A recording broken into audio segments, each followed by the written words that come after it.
Hello and good morning and welcome back to the Seattle Snooker Open, the inaugural, the very first Seattle Open here in Seattle, Washington, USA.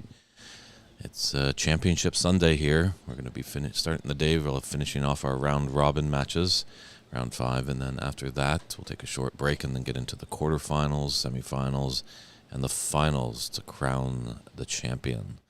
So as we go along, hopefully we'll be able to update you with times. So hopefully you're all tuning in on Facebook, YouTube, Twitch. The Twitch handle is Ox Billiards. YouTube is Snooker Tramp. Facebook is the Ox Billiards page as well.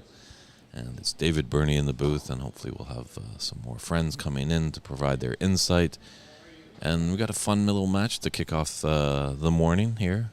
We kind of have the old master from England, actually, David Brock, will play in the young up-and-comer Marissa, who's only 12 years old. So hopefully Marissa can learn a lot, because David is a wealth of snooker knowledge and played a lot over there in the UK. So as you can see, the room's a little quiet, but we're starting things up. And here's Marissa to break off to get the day started.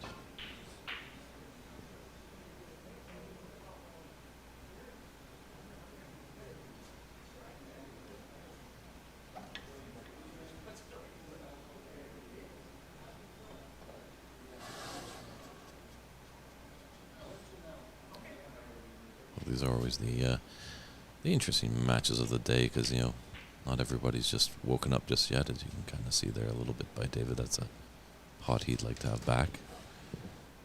So we have probably joining me right now is our streaming producer, Christian Yongers.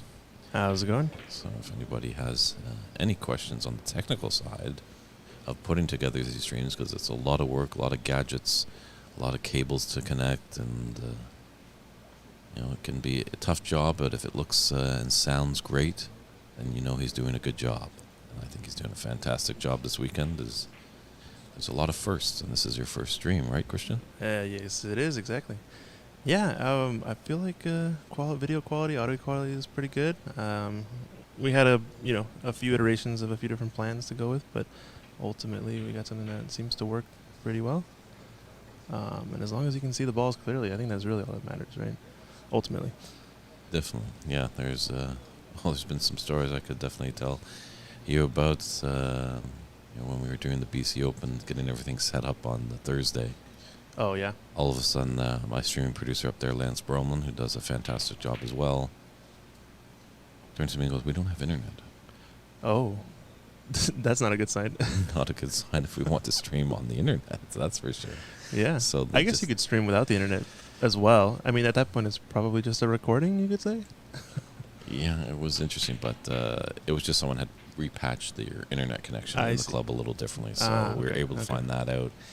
And then as well, once we're doing the Richler Cup in Shooterville in Burlington, getting ready for Championship Sunday. And once again, we had no connection or anything like that. And someone to move their chair, they moved their chair in that unplugged power cord. Oh no! While live? I think just before. Okay. That's okay. That's not the worst case scenario, but yeah, that sounds like kind of a nightmare. But there's headaches that come about, and you're just like, I've done all my planning. What's going on? Exactly. Yeah. Yes, Vanita, I think we'll just have to set up a little match with your youngster and Marissa about that. He's got a young son. Yeah, come bring him down to Ox, and we'll set up a little match with Marissa for sure. That'd be awesome to watch. Hey, why doesn't Marissa come up to us in Canada? We'll do both. Okay. We'll figure it out. Hey, for our Can-Am, our Battle of the Border. There we go. Yeah, we need a battle of there you go. under 18 match. A junior part that contributes maybe to the Battle of the Border, right? Yeah. Because it's ultimately teams, you could say, right? True. We are cooking up some good ideas this weekend. I like where we're going. And, yeah, sounds good. David has definitely got off to a good start here with a 20-0 to lead so far. So I think this is going to be a great experience for Marissa here. Hopefully she's really taking a look and studying what David does. Because that's really how you learn a lot in this game, is you play better players. It just gets you better. Yeah, definitely. I feel like that's kind of goes underappreciated. I feel like oftentimes people get comfortable, and when you get too complacent, it's almost like you stop growing in a sense, right? Mm-hmm. So if you're always beating all your friends, all the people around you, I think you need to step it up, play someone better than you. He's also from the UK, so this is a great opportunity because he's not going to be around here usual. Mm-hmm. Hey, Brendan, it's David Burney and Christian Younger's in the booth, and on the TV we have David Brock and Marissa Dew. David Brock comes from the UK, and Marissa is our young up-and-comer, shall we say. I don't want to say phenom too much. I don't want to put too much pressure on her, Yeah. but what I saw yesterday when she was on the TV, she does not fear the long pot at all. Yeah, no fear really. It's pretty wild to watch. But I guess that's kind of what youth helps you with, right? You don't have any battle scars yet. You could say no experiences to regret in any sort of sense. No, yeah. I guess with the youngsters, the tough part is obviously, no one likes to lose and stuff like that. But I think like the memory of children sometimes they can easily just forget it and carry on. Yeah, exactly. So. Strong break here, 37 break from David Brock. Not many 30 and up breaks we've seen today. I think there was a late night one from Daniel yesterday, which we missed in the commentator's booth. But I think the high break so far of the tournament has been from Varun. I think it's a 52 from what I Yes, understand. I believe you are correct. Unless our runners are reporting wrong to us, but hopefully not. Yeah. We may or may not have a little bit of a side bet. Okay. We may or may not have a little bit of a side bet trying to figure out if the over-under is going to be 60 or not. Who can break 60? I think it can be done. It depends on the moment. We'll see today. There's going to be a lot of matches today, so I think there's plenty of time. And definitely when we get into the knockout phase, that's when really the concentration it heightens. And settles in. You get comfortable in a match play. You're on your fourth frame of the match. You start to really zone in. Yeah, that makes a lot of sense. And I guess we also had a 51 break from CCU. So we've got a 51, a 52. So decent high break so far. Yeah, nothing wrong with a half century, that's for sure. Oh yeah, I mean, that's my goal. I want to get a half century. Holy crap! True, we share the same mind. I'm up for that too.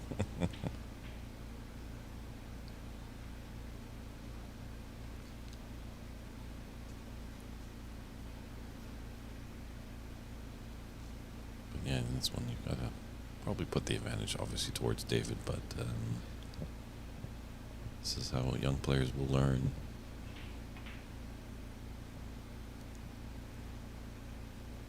That was a good attempt.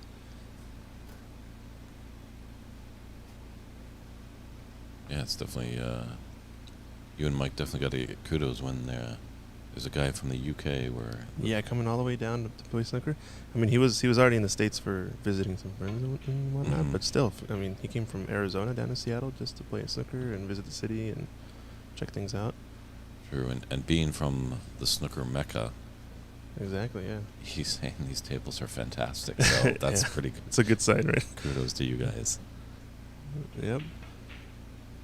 Yeah, we had Simon Barker come and set up a table at Barker Billiards. He's I think does a lot of the professional tables, has done tables in the Crucible for World Championships in the past and whatnot. So when you have world-class equipment, world-class table technician, I mean, then you get a pretty good result.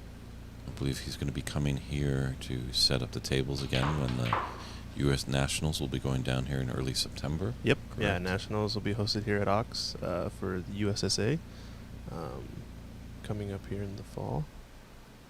Pretty exciting. This is a kind of a first version of a tournament here at Ox with a stream set up with the brackets and everything, and so hopefully we take a lot of learnings from this and put it towards the Nationals. It should be a pretty good tournament. Well, you guys are doing a good job, and looking at you and Mike, no one's losing their cool or anything like that. There are issues, obviously, for myself. Sometimes I've done some tournaments in Canada, and you can see the frustrations. Oh, and okay. Yeah, it's kind of unfortunate. I mean, at that point, you kind of lose sight of why you're here, what you're doing at this point, right? Because if you're frustrated, you know, I think it goes beyond the sport at that point. Because if you're really focused in on the sport and on the game itself, you almost always agree on everything. There's very little wiggle room. I feel like that people disagree with. Yeah, it's No, like, yeah. I think you're a bit fortunate enough because I think a lot of the snooker players here are new to the game, whereas I unfortunately have some players that have been around the game of snooker in Canada a lot, and they've seen all what's going on, and then, you know, there's this young guy, myself, coming in and trying to continue to make it happen or regrow it back in Canada, and then they have their 2 cents, and you're kind of like, well, why don't you help out? Yeah, I can see how that would be frustrating. Yeah, I guess that is true. It's kind of like a clean slate is a little bit easier to work with in some cases, right? Yeah. Like, yeah. And being a player yourself, that always helps. At least try playing in a tournament, because then you can get that feeling of what it like to be a player. As I played, you know, a few tournaments before, it's a great long pot plant too. Yeah, it must have been dead light up, because at that kind of plant, she would have basically probably made the ball if the other one wasn't there. So she hit it really well. So she has got a point against the Englishman. On the board.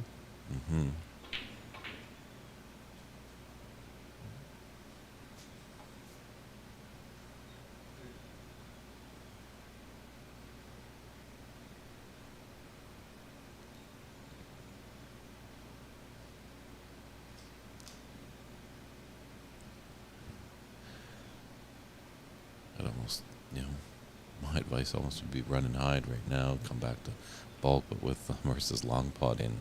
She's going to go for it, I think. And she sinks it. Who is this person? Sometimes you just have a feeling like it's going to happen. I don't know. And then she just fires it in. No fear, no regrets.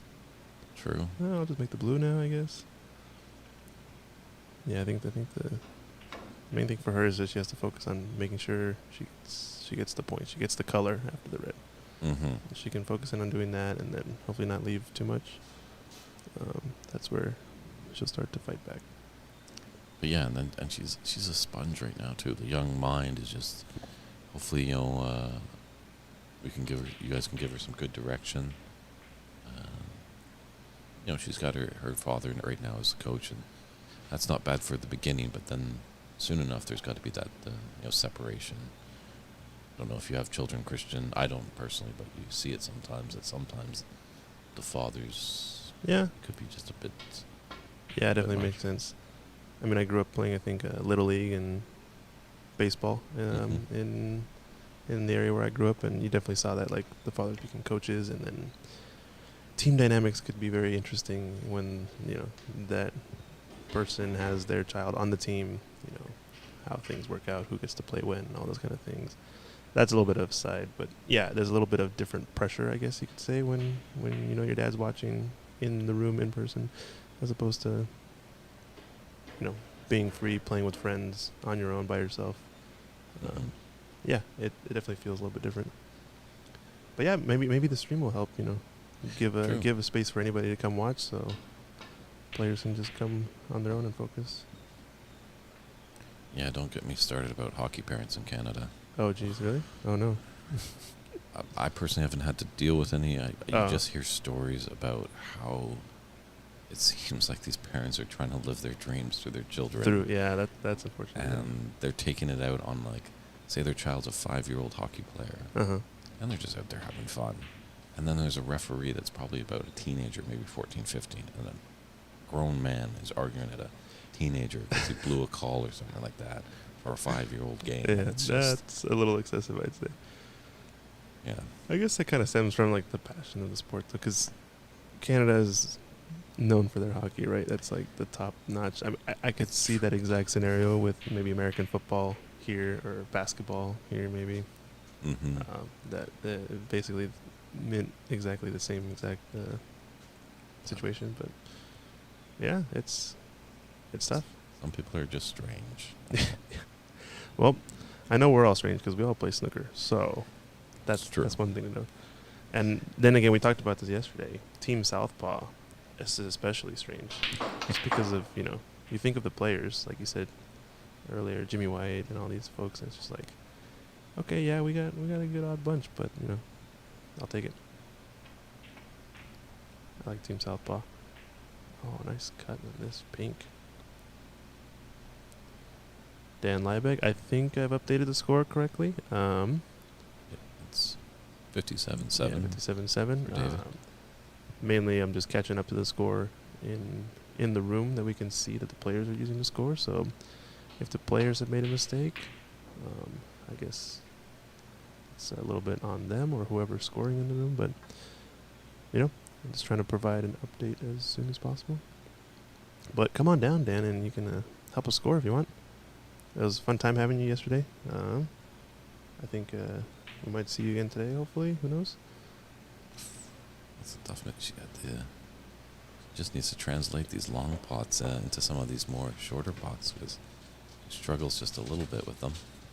But I think we need a good nickname for right-handers. For right-hander, yeah. So we have Team Southpaw for left-handers. Versus Team Right. It just sounds too political. Yeah, it does sound too political. Because then the alternative right is the left-hander. I'm just kidding. Sorry. So Team. Well, we'll leave it out to you Team people on the stream. Default. Oh yeah. Give us a name for those in which are well endowed in the right-handed skills on billiards tables. Maybe that's another little matchup. We have the youngsters, Yeah. Vinit's son against Marissa. What about lefties against righties? Hey, that's a good idea. I like it. What do you call it when you play a boxer? Because southpaw comes from boxing typically, right? That's like where the Yes, I think the name that's- comes from, right? Mhm. So what do you call a non-southpaw? You just a fighter? Like Yeah. I think it's a little prejudice, but I'll leave that to myself. Well, way back in the history days, they forced people to write right-handed. Left-handed Oh, was that's frowned right. upon. Yeah. I can see that. Okay.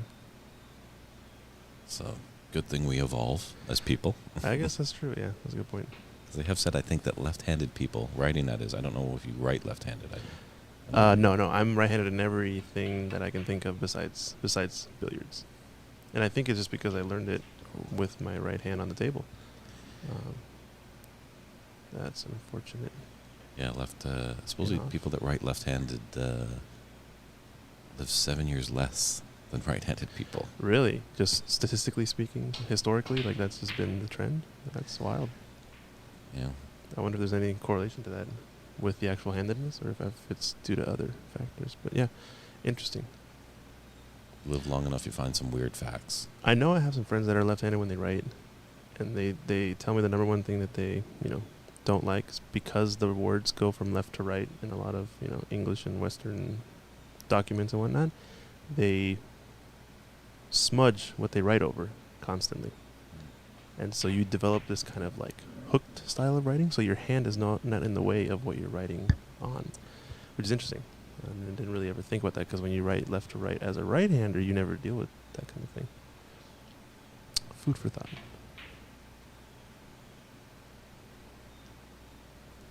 Yes, I knew this gentleman, the great Jason Baker.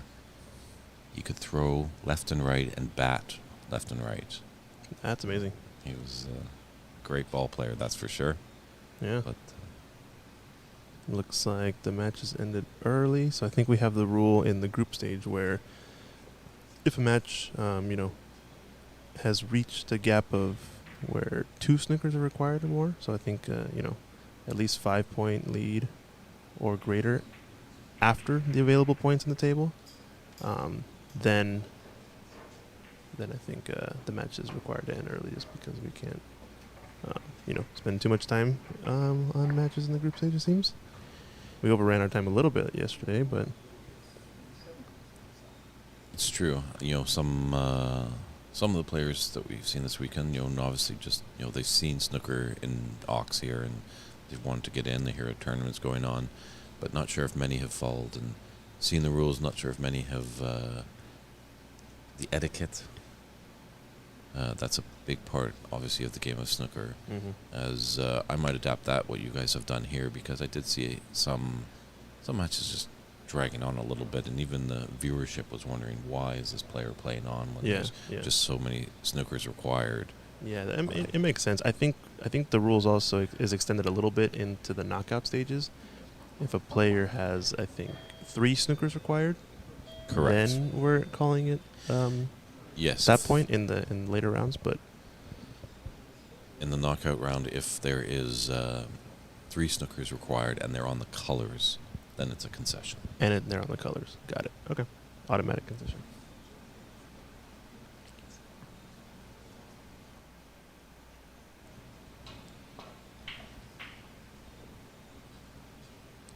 That was a nice break-off.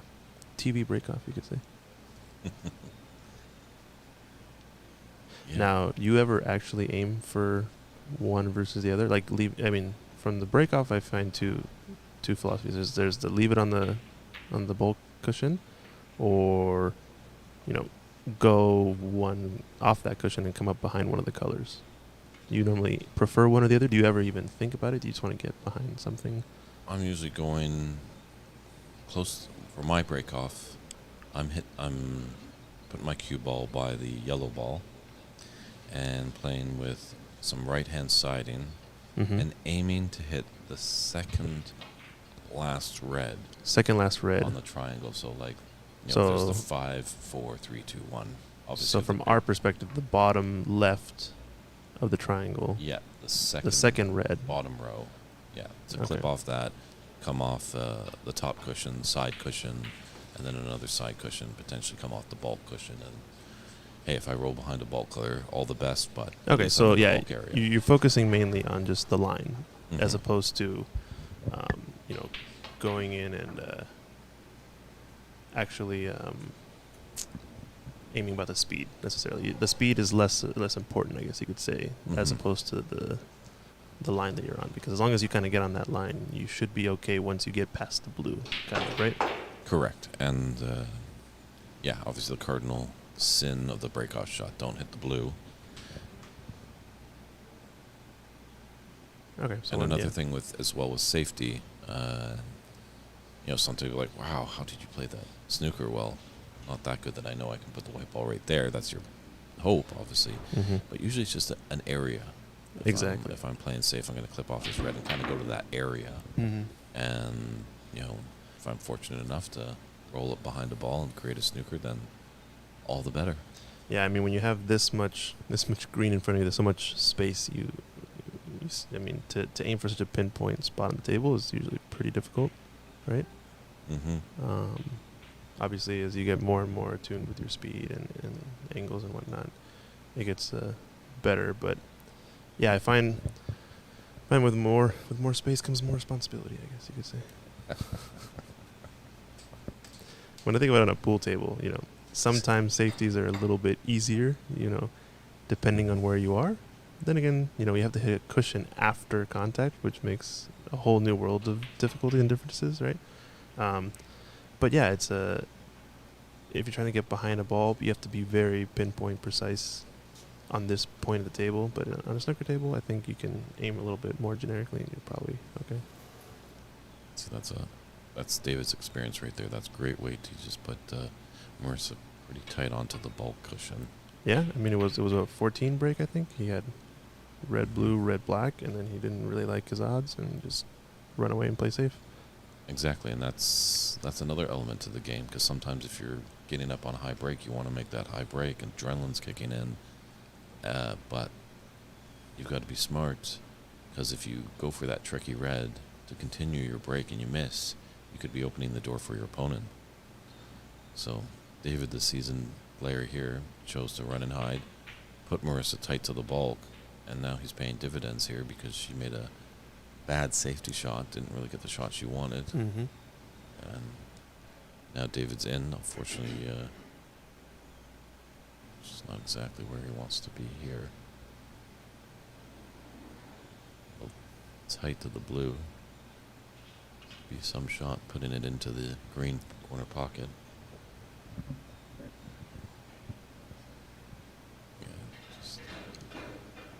same idea. Just play up the table. Mm-hmm. Now, I guess this broke our streak technically, right? Because we had a streak going yesterday where I think it was we were on either frame 6 or 7 of, I guess the black deciding the Black ball finishes. Yes. Yeah, we had a lot of those yesterday. I was kind of surprised. I did not expect it to be the case. I thought there would be a little bit more separation on a few of the frames between some certain players, but yeah, there was a lot of kind of close finishes, you could say. I don't know, Mm-hmm. fouls on the pink going in off, or last black decides the match, etc. We even had a foul on the last black too. It was pretty wild. Yeah, you had kind of a little bit of everything. It was pretty cool. Yeah, lots of drama around the table, that's for sure. As we were alluding to yesterday, that this is an amateur tournament. There's no pros here, and some people were like, well, the standard isn't quite high. And yeah, you're not seeing, a lot of centuries or, big clearances, like our high break is 52, as you were saying. But half century is still good, but we haven't seen a lot of those. But we are seeing, we're seeing close matches. And that's, whether it's 67-68 or 32-32, still that's a 1-point game, so that still keeps everybody on the edge of their seats. So. Yeah, you could argue it's equally as entertaining to watch a really, really close match between two players that are evenly matched, especially if you know one of the players, you have a little skin in the game, it could be an interesting match to watch. But yeah, everybody loves to see the full table clearances, obviously. Big breaks, putting up a lot of points, a lot of breakouts. Also very fun to watch. And yeah, in the pro game, you're expecting them to make every shot, so you're quite surprised when they miss. And vice versa, kind of in the amateur game, that you never know when a player might just click in and just really be able to run the table, because they've done the practice, and so that's kind of the fun part I find about this amateur game, because you get excited just as much as the player if they're making a good run. Yeah, definitely. Mm-hmm. And David was in the booth with me yesterday. Had some great advice, because he's he's had a century or two here and there in his career, but he was stuck like everybody. You get stuck around 30. Mm-hmm. And he's like, I'm like, what is that all about? He's like, well, you're going into the uncharted territory.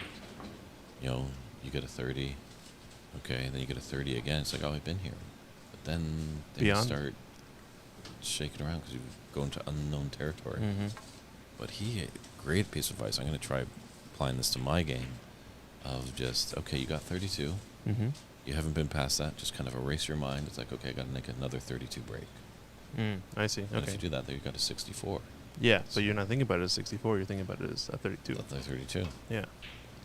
Interesting advice. I like that.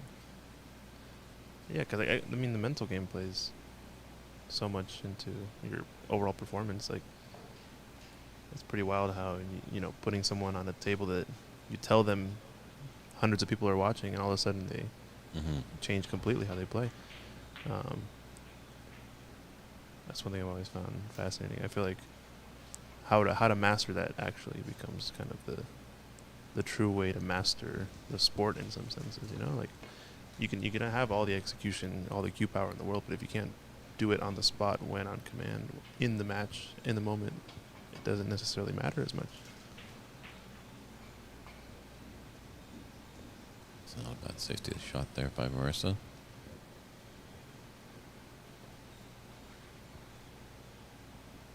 So, is Marissa going to be playing in the U.S. Nationals?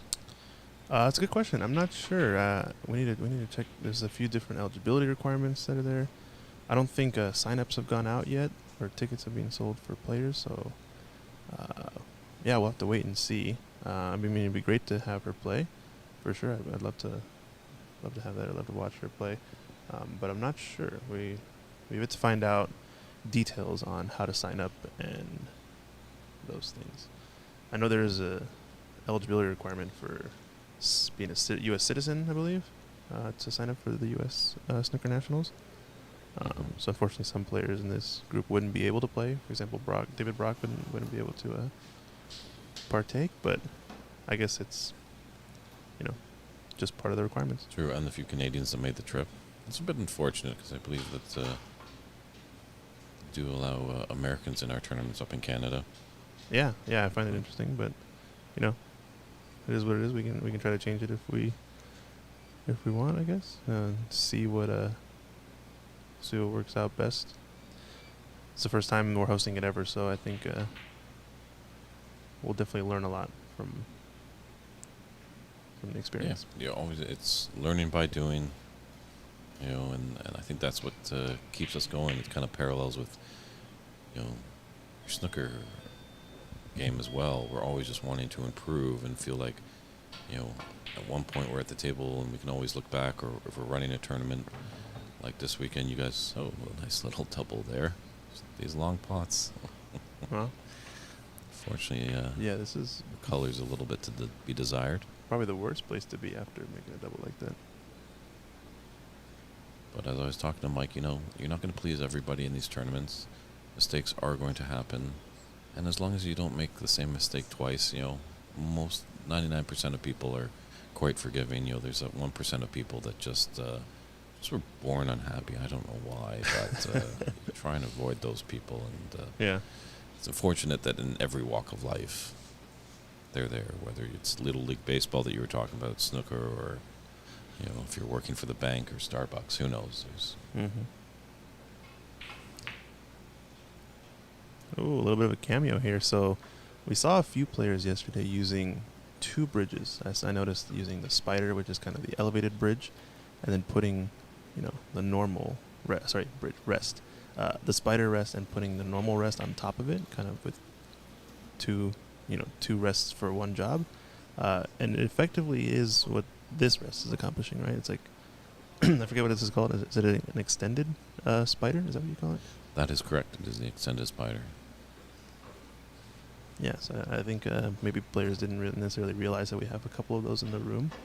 You obviously don't need them for every shot, so I think we don't need one per table, which is nice. It's a nice shot that she done there. Yeah. And I think actually this Marissa, as I got informed, has a little feather in her cap. Because when, for any of you on the stream out there, I'm pretty sure you're snooker fans, you might know that player called Judd Trump. Mm-hmm. Marissa supposedly took a frame from him in 8-ball when he was here during the 9-ball. They played two racks of 9-ball. While Judd was here, we had an exhibition with him last September, I believe. He played a handful of players. I think I actually got to play a match with him too. It was fun.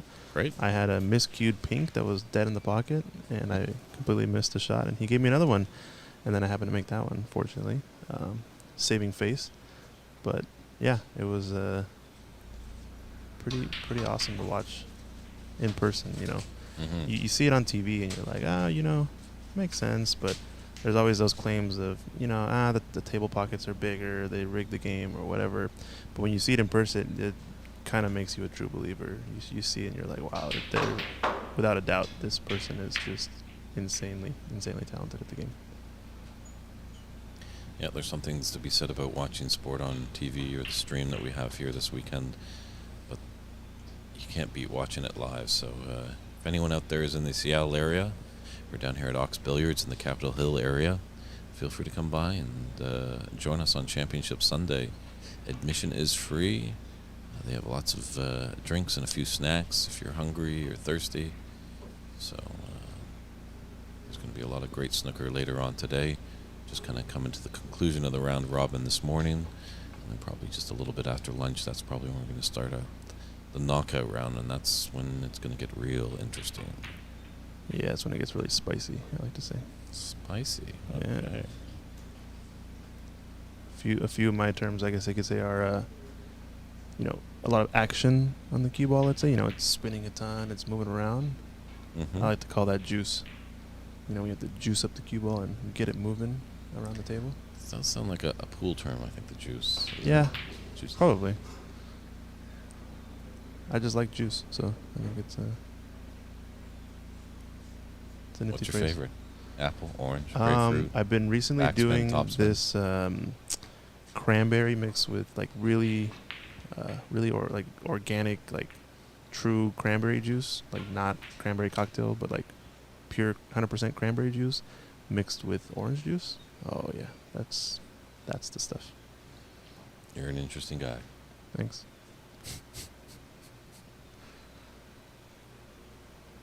So don't forget to share our stream. If you're looking on Twitch, on the Ox Billiards handle, or on Snooker Tramp on YouTube and Ox Billiards Facebook page. Send it out to all your friends who love this wonderful game just as much as we do.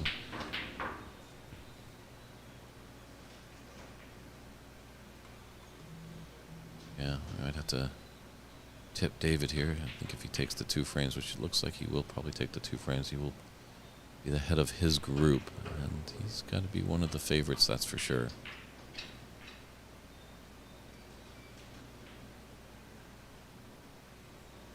So that's where you might see a few more big safety battles later on when the players get to the knockout round. They do have the respect. They know players have done the business to get to the business side of the tournament. And they definitely will respect because they know the players, once they get in, they could be sitting for quite a while watching their opponent rack up the points. So 52-2 right here, so that's 50 points in it, and there's 51 on the table.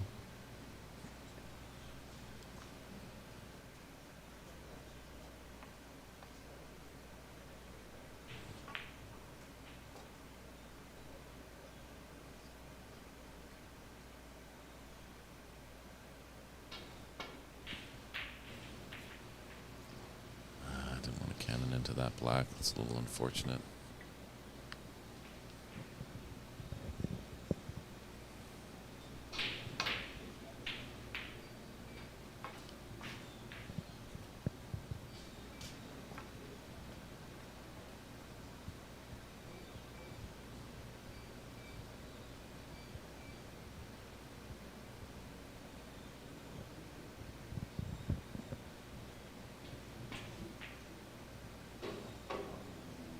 Come on, where's that earthquake that we've been waiting for?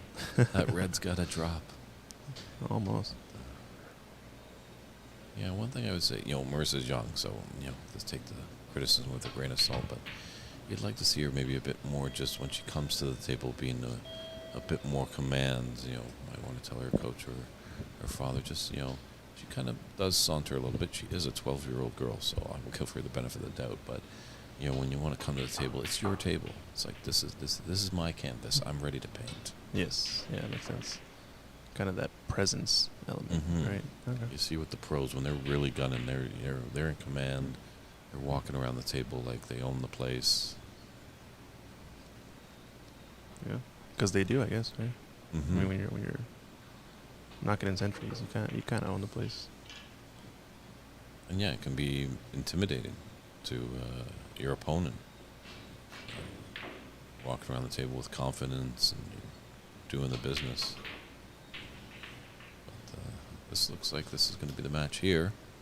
Yep, looks like at least 2 snookers required at this point. There's 35 available, and the lead is now 63. So looks like this is going to be quick work. True. Let's hope. Hopefully, Marissa has learned a lot. I think. David was really excited to see her and is happy to play her. And hopefully... Yep, there's the match. Shakes hands.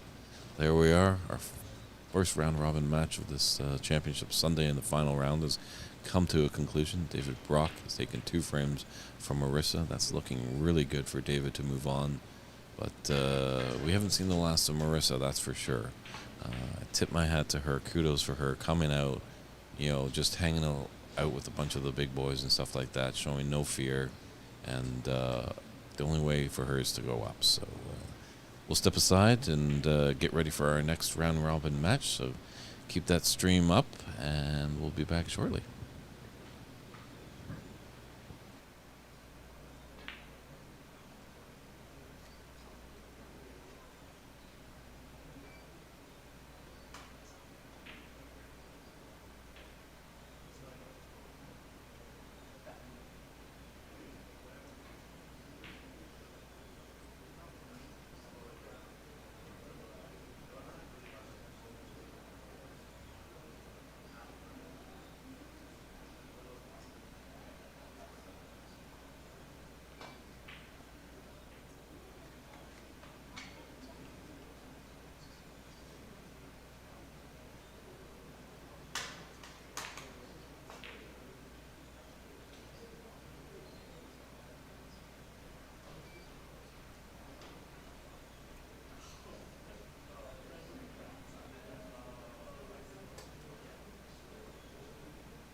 Hello, everyone, and welcome back. Told you not to turn away too quickly. Got one of the favorites, obviously, in this tournament, CCU, taking on Cole Peterson. Yeah, CC has made quick work of all his opponents in his group. He's been undefeated. So is there any prize out there this weekend for Undefeated undefeated in your group? No, but that's a good idea, actually. I mean, it's a pretty good feat to go through a group pretty much undisputed #1 seed. He didn't really have much trouble. I feel like some of the only matches we saw on the TV table were CC. I mean, when there was big separation between the players, was when CC kind of just went on a few 20-30 breaks and just, grew a lead that was a little too much, and then the frame was over. So yeah, I mean, it's good. I think he's in the running close. He's got the second highest break today with the 51, behind Varun's 52. So a definitely high break makes sense, I think, to have as a. Yeah, so we saw David Brock in the last match, and we've seen CCU here. Who knows that those could be the two finalists? Could be it. Yeah, you never know. I definitely would like to see that matchup for sure. If anything, in the bracket somewhere. And we've got a few other top players. I know Varun has been playing well. Prathamesh has been playing pretty well. From what we saw in the past, Dave Daly's in contention in his group. Daniel has got a shot, it looks like. He needs to win 2 frames today, though. So that should be a big match. I think that's going to be match. coming up after this one. We'll have to definitely check with Mike and Jamie see and what you the as schedule looks like, yeah. streaming producer, because Dave Daly and Daniel, him again, the Sardoncilio, Sardoncilio, yeah. Sardoncilio. They're battling for their group, yeah. Yeah. I think it's because David Brock is in their group, and we saw he made rather quick work of Marissa. I think that puts him in guaranteed, so he'll for sure be into the knockout stages. But it's, I think it's 6 points for Dave and 5 points for Daniel, and they're playing each other. So anything can happen with 2 frames. So I think Daniel needs to win both, and then he can lock it in. But if Dave can win one of the 2 frames, I think he guarantees the spot. So it should be a pretty interesting match. Exactly. He's got to have a little bit in the back of his head that he is playing with, house money, shall we say. But that shouldn't deter him. He should still come out aggressive. Definitely. And play to win. And speak of the devil, there's Dave right now. CC just spotted him off camera and just wouldn't mind him having to put the spot there, as it's pretty tight. Yeah, helping us out as a reserve referee. Hopefully, we don't have any professional referees watching, because they might be cringing just a little bit. Well, we can't really see what's going on technically, so from my we'll have to check point, the before and after, I guess, and see if he's moving. I see CC laughing over there, so maybe he's helping him out, putting balls in the way. If it doesn't fit the black spot and the red's covered, these balls should be as close to touching as possible, right? True. And that means it probably doesn't go. It is a little bit to the left of the black, this red, but I feel like it doesn't go at this point. Yeah, just the one point it was tough to see from the camera's vantage point, but from where our booth is, I could see that Dave's putting his elbows on the table. A little bit of a no-no for referees. No-no for referees. Got it. Completely slipped my mind. I wasn't even noticing. As pool players, we put everything on the table. You don't even You guys are a different breed, so we're not going to get into that battle. We're going to keep it safe. And politics are out of here. It's a family show. All good. All fun here.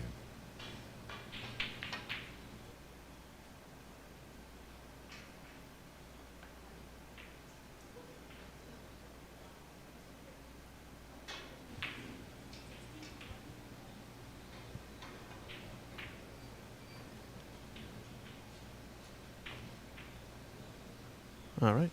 Cole, get on the board. It's a nice black. And here comes back referee Daly, probably to spot this black ball. I guess he's letting him do it. Oh, there he comes. He was like, I'm now scorekeeper Dave. Actually, now I'm referee Dave, and now I'm back as scorekeeper Dave. Yeah. Looks solid.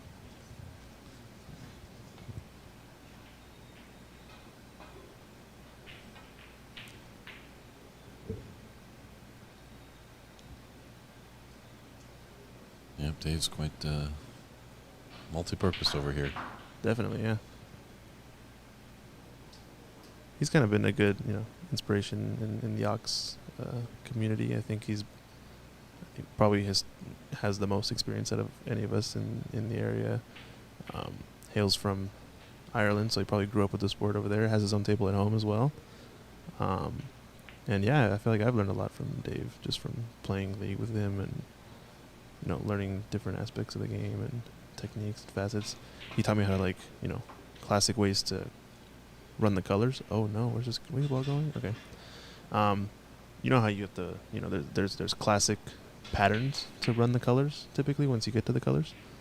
You want to hit this angle on the yellow, this angle on the brown, this angle on the pink. If you're here, you kind of have to go 2 cushions versus 1 cushion, etc. So it's always nice to learn all those things. Oh, you barely missed that. It's like the hardest blind cut of blind cuts, I guess, right? Yeah, unfortunately that red to the right of the pack will go into the right middle pocket. So good opportunity with that black just sitting over the... It's got to sink it. Oh, man. Doesn't leave much on, though, so... CC might take on this red at the top left part of the screen. To the yellow pocket? I don't know. No, he looks like he's playing safe.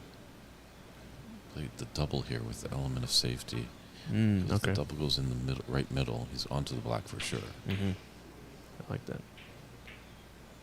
Saw a lot of doubles from him in the BC Open. I remember seeing there was like a couple of that were pretty crucial. I feel like shots. Had he missed, he might have left a shot to Max. I think was it he was playing.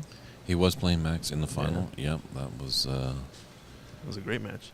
Well, definitely a final to remember. That's for sure. CC came out quite strong, and but then Max dug in, roared back, and won 3 on the flip. Yeah. It's almost like he was able to flip a switch and just like say, I'm going to take this frame over. Oh, Mm-hmm. I'm going to take this frame too. True. And bring the game back in. It was very, very back and forth. But CC stopped the bleeding and got the 6th frame to force a 7th frame decider. And it went all the way down to the pink ball. So that was wild. Yeah. I hear you guys had kind of a nice little viewing party here. So we're yeah. glad that you tuned in. I was actually out of town, but yeah, I was definitely in Facebook Messenger. Dave Daly and I are going back and forth. Who is this commentator? What is he talking about? What's going on? This and that. No, I'm just kidding. Yeah, it was a lot of drama basically. Like, oh my gosh, he missed this. Oh, he had the frame ball. Oh my gosh, a lot of pivotal moments in that match. Yeah, the toughest frame to win is that one that gets you the championship, or that winning line. Passing that winning line, it can be tricky.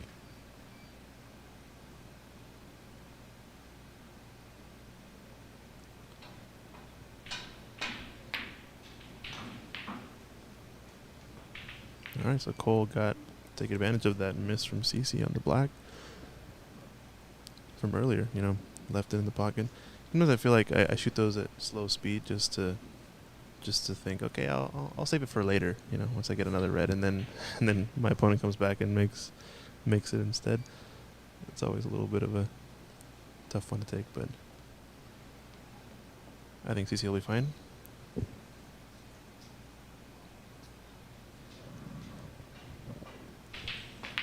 I think if we check the standings, CC might not have even dropped a frame so far in the group stages. Yeah, if anybody out there on the stream is looking to follow their favorite player, you can check out the whole draw over on the Challenge site. Just search out Seattle Snooker Open 2022. You should see a listing of all the group stage matches and the records. You don't see the score lines. That's the only problem. You don't have the points in each frame, but you'll see the frames that players have won. Yeah, and that's ultimately what's setting the pace, right? It's what were the points won in each matchup. There's only 2 frames between each matchup in the round robin stage. And you play both frames, and the results are how you gain points. And then that puts you on into the match, or into the elimination stage. And that's where we have full races matches, you know. Best of 5, best of 7 in the final.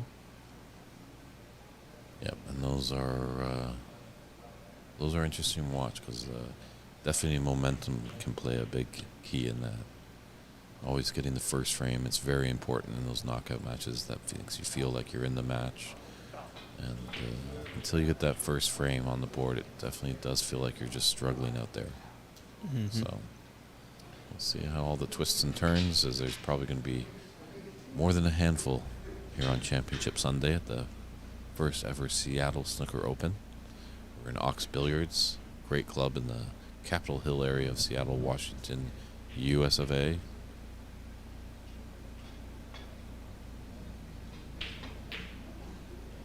Seeing the amount of entries and the amount of people that have been in the room over the weekend so far, snooker is slowly creeping into the psyche of the American. I think it is, yeah. I know I'm hooked on it. I mean, I guess I'm snookered on it. Yeah, it's an amazing game to play and watch. Once I feel like it's a little bit eye-opening once you actually get on a table and start shooting the balls in, and you realize the difficulty that comes with it. It's just, it puts things in perspective, and you really start to appreciate the game a lot more, I think. That's the big thing that can frustrate you about this game. Oh, yeah. Is the pace. As Cole was just whittling that ball in there very gently, but if he misses, as he did, it just wobbles in the jaw, and now it's sit there, and now who knows what could happen. Guy with CC's ability, Cole could be sitting for quite a while. But, the harder you hit it, you got to be that much more accurate, so. Yeah, very true. Not sure why we play this game. Are we gluttons for punishment or something? But you probably have to ask golf players the same question, I would assume.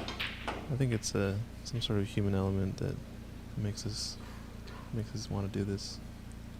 Because realistically, we're all kind of just suffering a little bit inside as we walk around the table constantly. Of course, until you get like a match win or something. But there's just a little bit of tension constantly. Yes, asked once the great Charlie Brown up in Canada, why play snooker?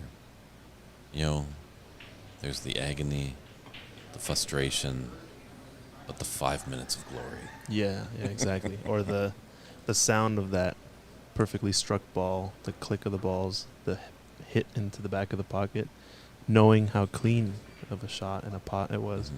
Something about that, I don't know how to describe it. There's a really interesting book that I read called The Pleasures of Small Motions. Highly recommend it. It's coming from a pool player's perspective, obviously, but he focuses, mostly on the psychological aspect of the game and why we play the game. And he says, the reason people enjoy playing the game, like why you get interested in the first place, is because of the pleasures of small motions. You enjoy seeing, how the balls react with each other on the table, how the sound of the clicking happens, how things react with spin and those type of effects. And that's what intrigues everyone, and then, puts it in a bigger scheme of things in terms of competition and how all that works and how you can improve your own game based on those, understanding those aspects and whatnot. Great book. I recommend it. Okay, good to know. Pleasures of Small Motions. Pleasures of Small Motions. Yeah. Yeah, that reminds me of the great New York filmmaker Jim Jarmusch. He's more interested in the small details of life rather than the big events. If you're a fan of his films, I'm not sure if you're aware of him, Christian. I do enjoy the films he puts out, and it's just small little things in life, not these big explosions. And yeah, exactly. There's a level of art, I guess you can expose. Independence Day 5 or whatever they're up to. I see. I feel you. Yeah.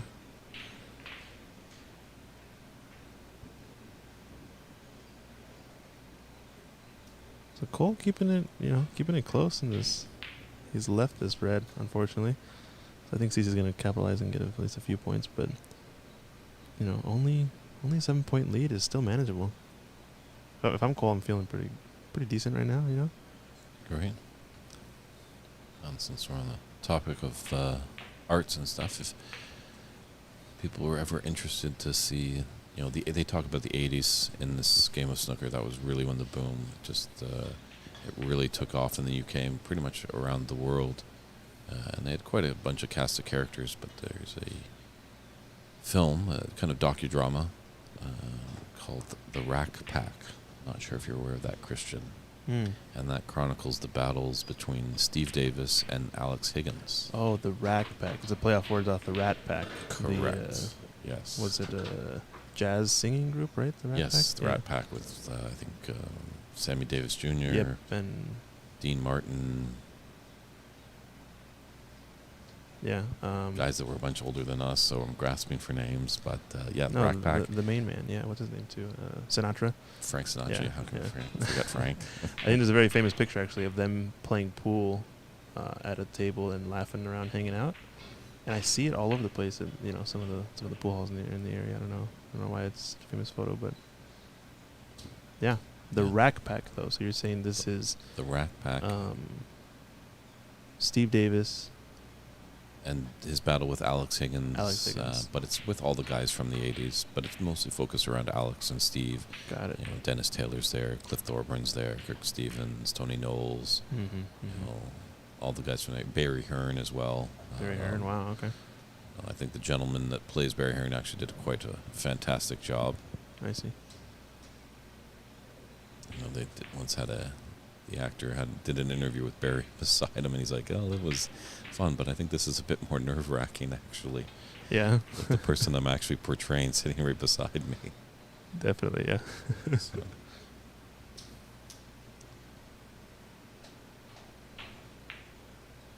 Yeah, you just have to do a little research out there. There's a lot of great books and movies on this great sport of snooker. Mordecai Richler was a big, great writer from Canada, the Montreal area. Loved his snooker. He wrote a book called On Snooker. On Snooker. On Snooker, and just tells a lot of the tales of all those guys, because he went over there and he wrote about his passion. I remember one little story he had about our good friend Cliff Thorburn, the Canadian, that Cliff was down in Texas. And he's playing this gentleman. Oh, he gets the Luke's right there. So Cliff's playing this gentleman, and taking his money. And the gentleman's like, "So you live around here?" He's like, "Cliff's like, yeah, I live around here." He's like, "Oh, what do you do for work?" He's like, "Oh, I work at the gas station." "Oh, which gas station?" "Oh, the gas station on 3rd Avenue, let's say."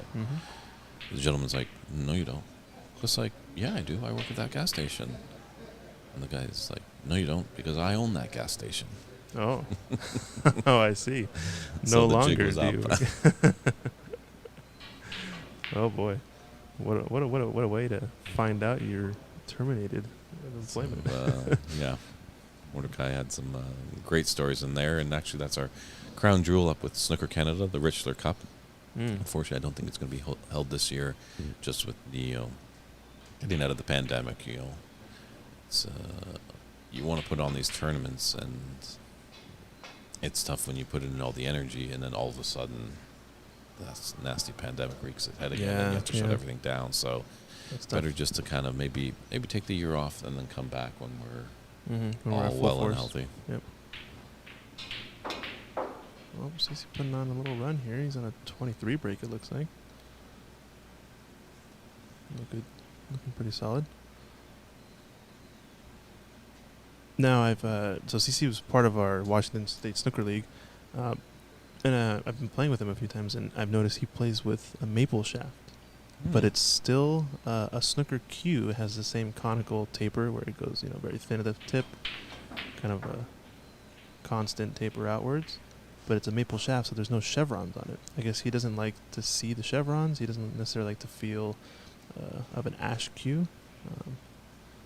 But yeah, interesting cue. I've never quite seen one like that. Really? Because I do know some people that play with maple, and you know that's what this game goes down to: personal preference.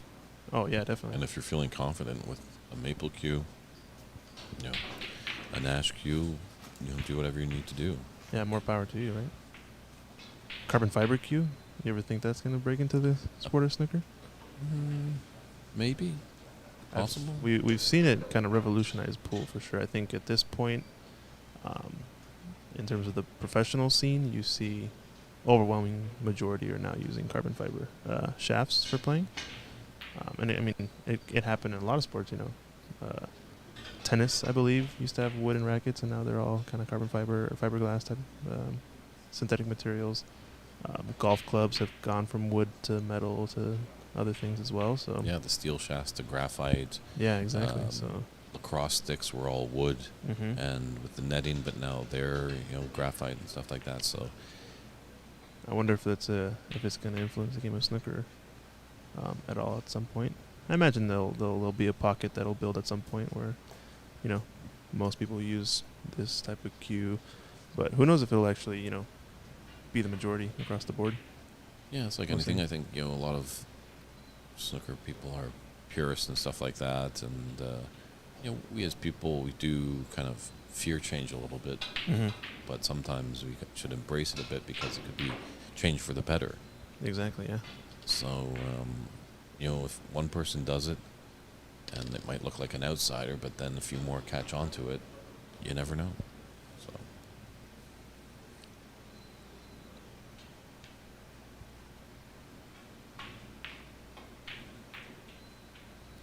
we were talking with Darren Taylor yesterday, and David and I on the stream, we were talking about the Mark Williams break that he's kind of brought out recently, where he comes off the top cushion into the bottom of the pack, not wanting to scooch out an open red for his opponent to take a long red on. Yeah, I got you. Okay. And Darren had mentioned that actually Alex Higgins did it a while back, so it's not. So it's not revolutionary. No, not revolutionary, but not many people had seen it for such a long time that they felt it was revolutionary, and now people are starting to look at it, and some other players kind of caught on and used it because there's just such a level that's out of this world in the pro circuit that it kind of makes sense. Leave one red on and you're sitting for 20 minutes. Yeah, it totally makes sense. There's a lot of examples of that, I guess, in pool as well, because we have to deal with this thing called the break, and there's been multiple, art forms, you can call it, or ways in which you can manipulate the rack while you're racking, while your opponent is racking. Who does it in which way can lead to different things, but looks like CC has taken the first frame. I think two snookers required is force this frame to end early, or a concession from Cole, either one. But looks like they're on to the second frame now. Yeah, I think there was maybe one red left on there, and so there's 37. But CC put Cole in a snooker, so. So we got some action on our side table as well. Aaron Moss here, representing the Seattle area, playing against Andre Morrison. I don't know Andre very well, but I think he's also from the Seattle area. Aaron has come to a ton of our events. He was another player who actually had a match against a frame against Judd Trump when he came to visit and did the exhibition. He played against him. I think he got a couple of points on him, and then Judd proceeded to go with some sort of century break, pretty sure. That's a great snooker there by Aaron. That's perfect snooker, actually. It's 3 balls left. Those are like the hardest ones to get, I feel like. Very little things to hide behind. Oh, and he gets rewarded. Does he get the pink? Oh, no pink. Still, 5 points. I was actually asking Aaron last night, are you sponsored by Soul Glow? Soul Glow. I might be dating myself there.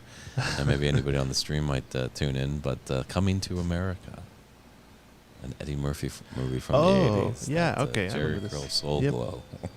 Didn't they recently release... They recently released Coming to America 2, I believe. They did, yes. With Eddie Murphy, right? I think pretty... Personally, not as good as the first one, but... Yeah, I would believe it, yeah. Makes sense. Yeah, it looks like Aaron has a good chance to I mean, if they're on the colors at this point, he's got to be within striking distance, I'd imagine, because it looks like he's taking this on. I don't think he's going to be going for snookers at this point. Because if he needed 2 snookers, the frame probably would have ended already.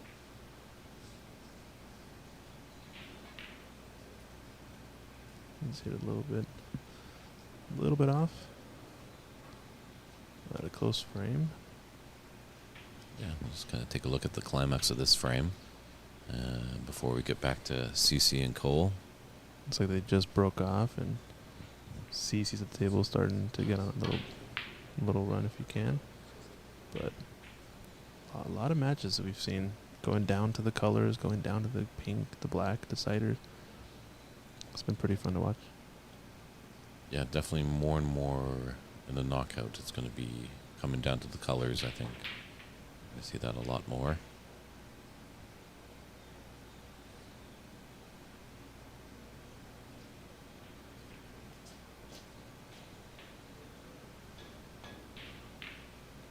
Yeah, Aaron's not sure how old Aaron is. Obviously, you really want to get your head down a lot and just have that cue running through the cleft of your chin. So as you can see, Andre gets down quite well, and Aaron's still up a little bit. So but sometimes as we age a little bit, things become a little bit more difficult. So.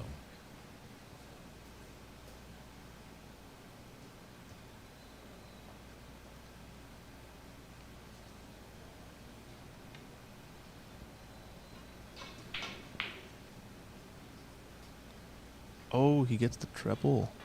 That's a treble, right? That is a treble, yes. Okay. Yeah. Very nice.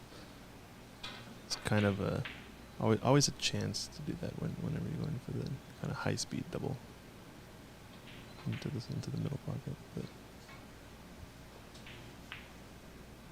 and he sinks the pink, and that looks like it's probably going to be end of frame, or does he need the black to decide it? He's aiming at it like he needs it, so. We'll see. Very, yeah.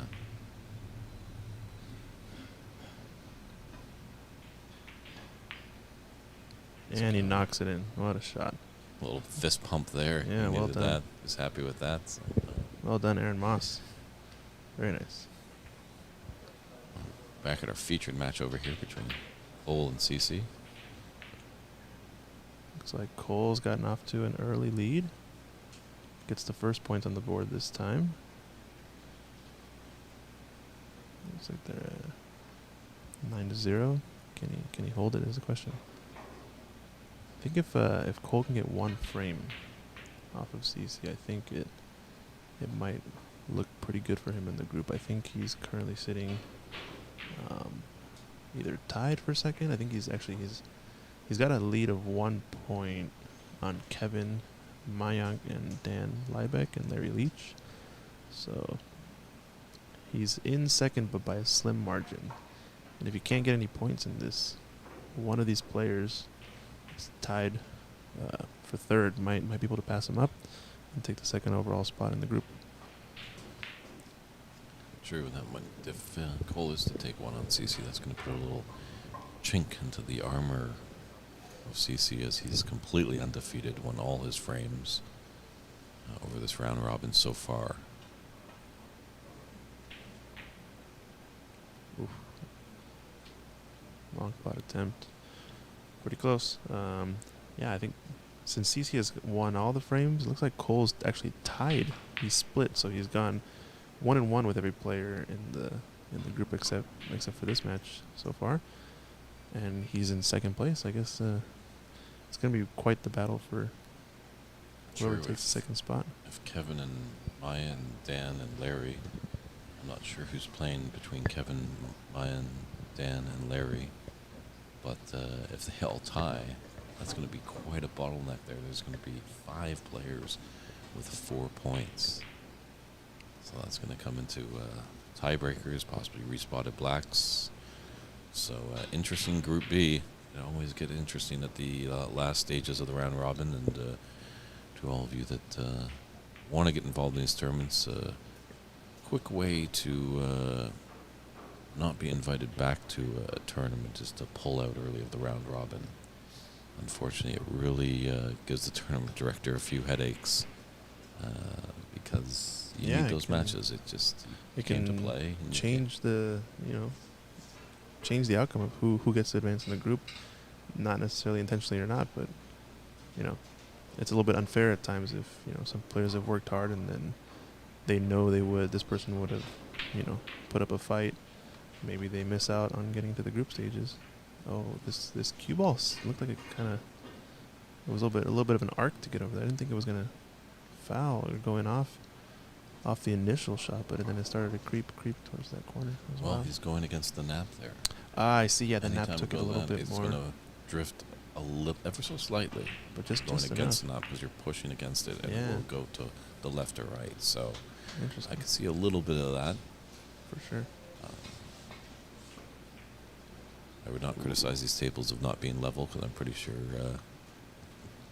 Oh yeah, levelness is Mike has a love for this game and wants to give his players the best conditions. So yeah, maybe in a bar with a pool table, that might be the case that it might roll off a little bit. Mm-hmm.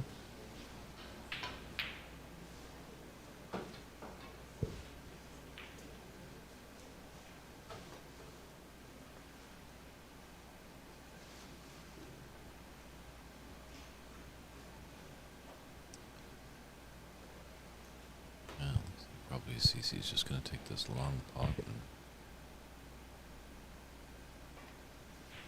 maybe a little drag shot, so it just ever so slightly comes off topping. Nope, took it with some force, maybe coming back out for balk or a blue.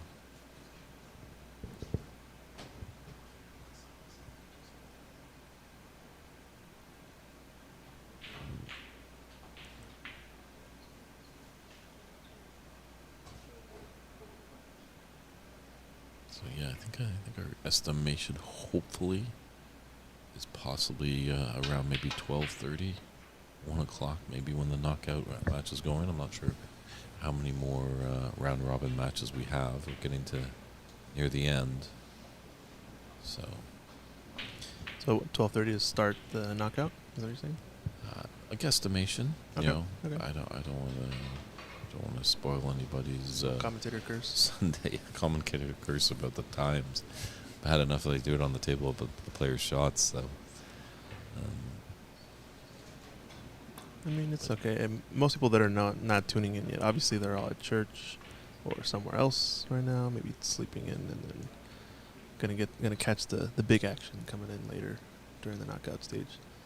Gonna see some big breaks, hopefully some close matches. Church, really? No, I'm just... I think the great Louis Benuel once said, "I'm an atheist, thank God." Thank God. I love it.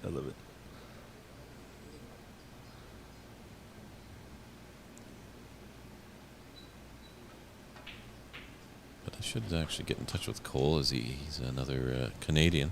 But I haven't seen him really out at any of our events. He might, not sure if he lives in the Vancouver area. I'm not sure if he's aware as well. Maybe he'll be at the Alberta Championship. That goes mid-April, April 15th to 17th in Red Deer. And if you're looking to get in, I think we've expanded the entries. So check out snookercanada.ca. Hopefully maybe we can see a few of you guys from America up there. Yeah, definitely. That sounds like an awesome trip. Now as things are opening up a bit more in the world, we're able to go to these various places for snooker tournaments. So it's good to see. It's good to see we're back and people are hungry for the sport.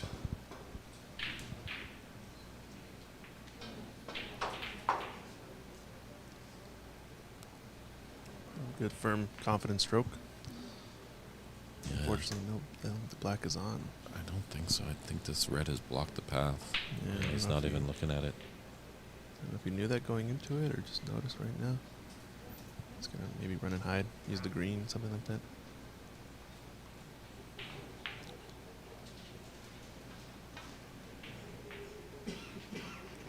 Yeah, Good wall of balls. Does he get on it? Does he get behind anything? Close. Yep, but safe and no real easy pot there for CC, so he'll retort with a safe off a couple of cushions and get back into bulk.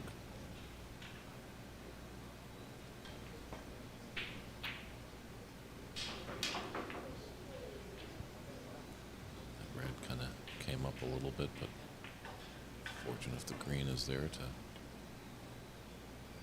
block any help that Cole might have had.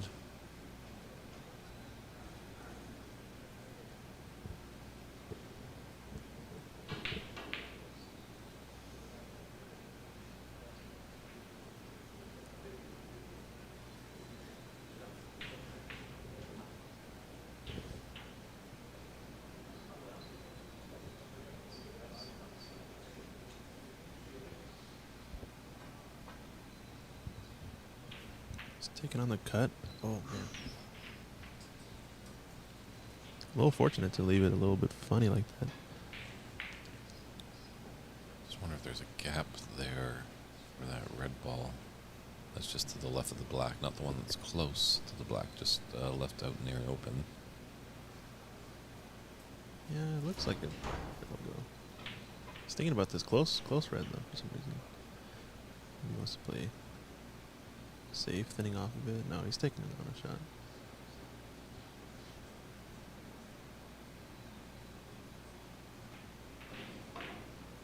Oh, run away and hide.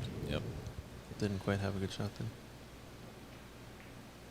Yeah, because you got a fortunate part about, he probably would have played that with more pace to probably get up into bulk, but he's left this red on. Tricky shot going from one side of the table to the other. Mm-hmm.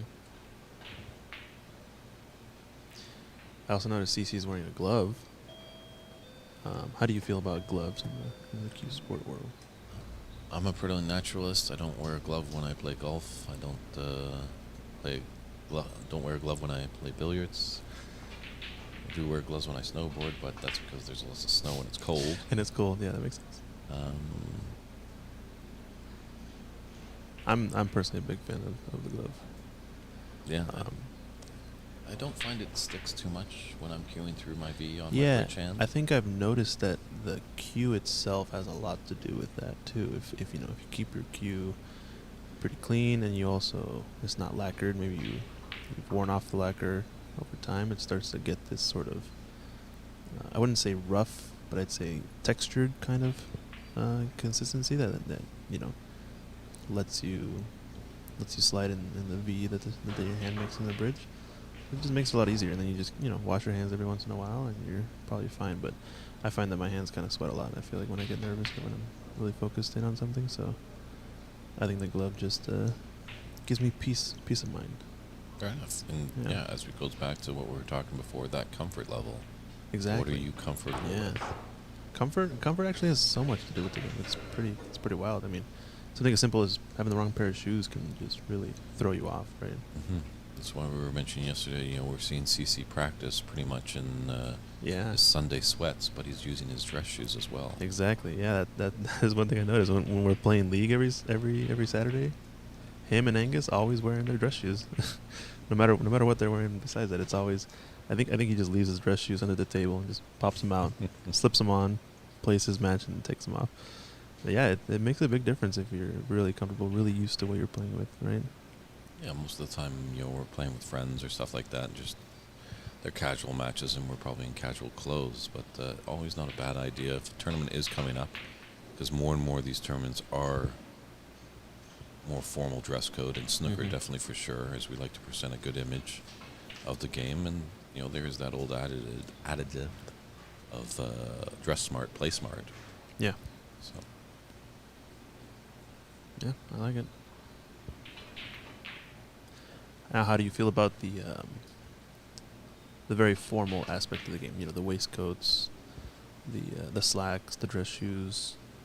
I've heard, and when Judd Trump was here, he had a few words to say, and publicly he's had a lot of words to say, and like, a little bit of a more casual or comfortable element to the game can help the players a lot typically. he was talking about specifically having to buy shirts that were super long that he could tuck in deeper than most normal shirts. That way, when he bent over the table and stretched out, he didn't have the shirt popping up. Because it can kind of look not too bad. Like can't looks a little bit funny. But yeah, he found himself like buying custom shirts just for this thing, and it's an interesting thing because it comes from sort of the sportsmanship of the game, kind of like just like high respect for the game, and elegance that there is to it. You want to like show your best, I guess. I don't know. I think there's something to be said on both sides of the idea. Yeah, I'm fully a fan of the formal. Yeah. Dress smart, look good,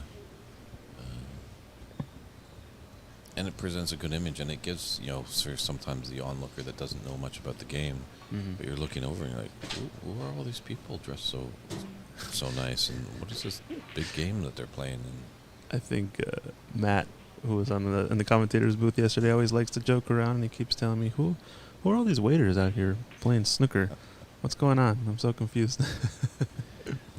But yeah, I think there's definitely a place for the really formal aspect of the game, 100%. And in most of these tournaments here, I don't really think there's any tournament on the pro scene that restricts you, just the black suit and white shirt and stuff like that, as opposed to like Wimbledon for the tennis. That's the All England club, and you have to wear all white and stuff.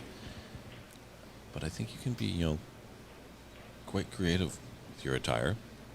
Yeah, definitely. You see some of the players in here traditionally, the black suit with the white shirt and the black tie, as Cole does there. But then, Aaron's, as we saw on table 2, he's got the gray shirt and the navy blue, or maybe black suit, just like that black that he nailed there. But also as well, yesterday he had his Colonel Mustard yellow on. So yeah, that was a kind of a cool shirt. It was like vest front, yellow on the outside. It was interesting shirt. I liked it. So at least you're able to have, you want to be subdued and stuff like that, you can. Or if you want to be flamboyant and wear a hot pink shirt or suit, it's totally up to you. So you get some personal freedom there. So. Yeah, Aaron making a good run here, actually.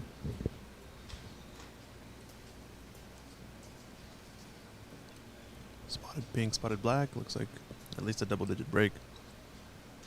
I think he's feeling some confidence.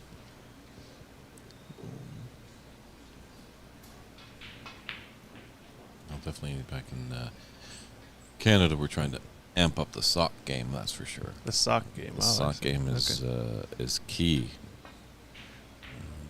Well, maybe just for myself, but there's a few other players that are, keyed and hummed and ready to get into it. And, there it goes back to the ash or the maple cue. It might seem weird at the beginning that someone's wearing some flamboyant socks, but might catch on. Yeah, might catch on. You're right. I think we got a few folks today. They got, I think David Brock. We saw some toucans earlier, right? That's correct. He was showing off on his socks.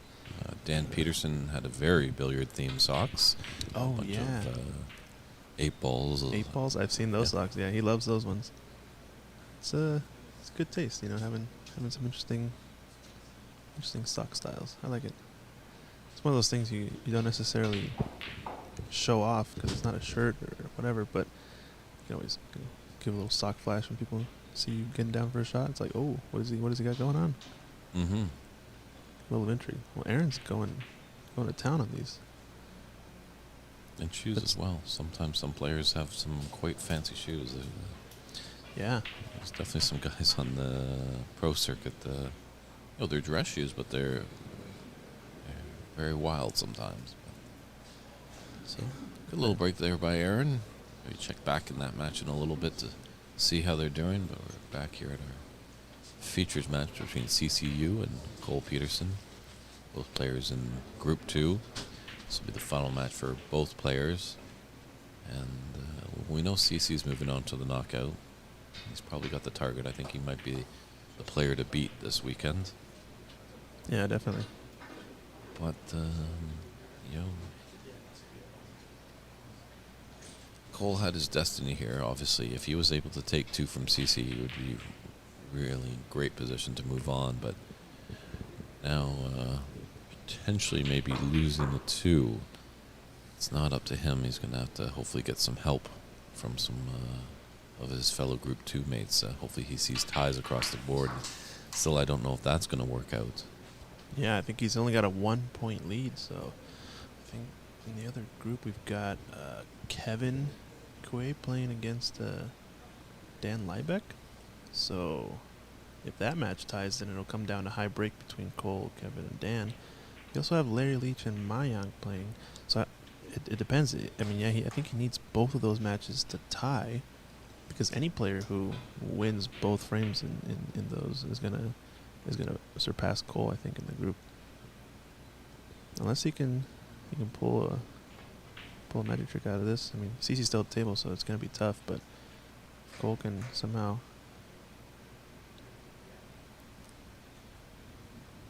I mean, when you're potting balls like that, though, I'm not sure there's gonna be a lot of reds left for you when you get back to the table. Yeah, 21 points in it and 59 on the table, so... Still, yeah. Still, you know, Cole's got an opportunity if he can get back to the table. Problem is, if CC makes these 2 open red, it's going to become monumentally more difficult, I think. True, a little stun run through here on this red, and he's going to be just beautiful on the black. Yeah. Or even the pink on the side if he needs to. Oh, yeah, nice. Does he have the speed? You were thinking a little bit less run through, I or thought off he might one have been cushion. stunning it, maybe there, or maybe he just didn't have the angle. Yeah, maybe he had Obviously, too if much angle. Using that cushion, as we alluded to yesterday, there's a lot of players, you know, they see the pros and they want to be pros, and that would really help us in Canada and you guys in America if there was a professional on the pro circuit. That would do a world of good for the game over here in North America. Definitely. Because everyone wants to emulate and be like somebody. So going back to the players that we've seen over the weekend, they watch the pros and they want to have that big drawback shot because, you know, it looks real fancy and sexy and stuff like that. But it's a difficult shot. And sometimes you can achieve the same result just by going over a cushion. Yeah, and the kind of the natural cue ball path, right? Like let the cue ball do what it wants to do, and then slightly affect it based on speed and, you know, a little bit of spin, as opposed to really forcing the issue. But I think Cole really needed that red. He did, yeah. And now I might sound like a smart person by saying using the cushion, but actually I heard that from a guy named Ronnie O'Sullivan, who probably a few people know in the snooker world. He was saying the exact same thing. You know, a lot of these amateur players, you know, they want to put a big side on it. They don't realize how tricky and how accurate you have to be where there's cushions. They put these cushions on the table for a reason. Exactly. Yeah. There's a reason why they're, you know, rubber, big steel blocks that make sure the ball rebounds off with good pace. It's actually pretty wild to see when somebody installs these tables, how thick the steel block is underneath the rail. Pretty massively heavy. It's about like an inch and a half thick steel, and it's just to help, like you said, give a good rebound, make the game really consistent, and make sure the cushions really can be used really effectively. And these tables are wonderfully responsive. I mean, not responsible, responsive. The cushions, you know, they react really well. It's almost tough because they're so good that most of us are used to some rails that just aren't as great. So yeah, you've been seeing a lot of overrun shots or overrun positions, right? Some of the balls kind of go in the extra 2, 3, 4 inches on the table, or spacing not being quite what you would anticipate it for a positional shot. I think that's definitely part of it. Now, the part that really surprised me when I saw this for the first time was the chalk on the cushion effect off of an object ball. Let's say, you know, since the cushion is relatively pretty high in terms of height in relation to the balls, you know, if you put a ball on the cushion, it gets pretty well covered. If you have a chalk mark on that part of the contact point with the cushion, it can actually grip the object ball and kind of send it out faster almost than it came in a sense. or at least Mhm. faster than you would expect it to come off. Yeah. I forget the video that I saw, but it was just, yeah, it was like pro player shooting shot, cue ball comes off the cushion and it just rockets off the cushion at like totally different pace, and the player was just like completely astounded, like what the heck just happened. It's almost like it's like as often maybe as like a kick shot would happen, you know, maybe, or that type of anomaly where it's just out of your control. You don't really know what you could do differently, but it just happens to you and you're just surprised, you know. Mm-hmm. It's pretty wild that you know how much physics comes into play there.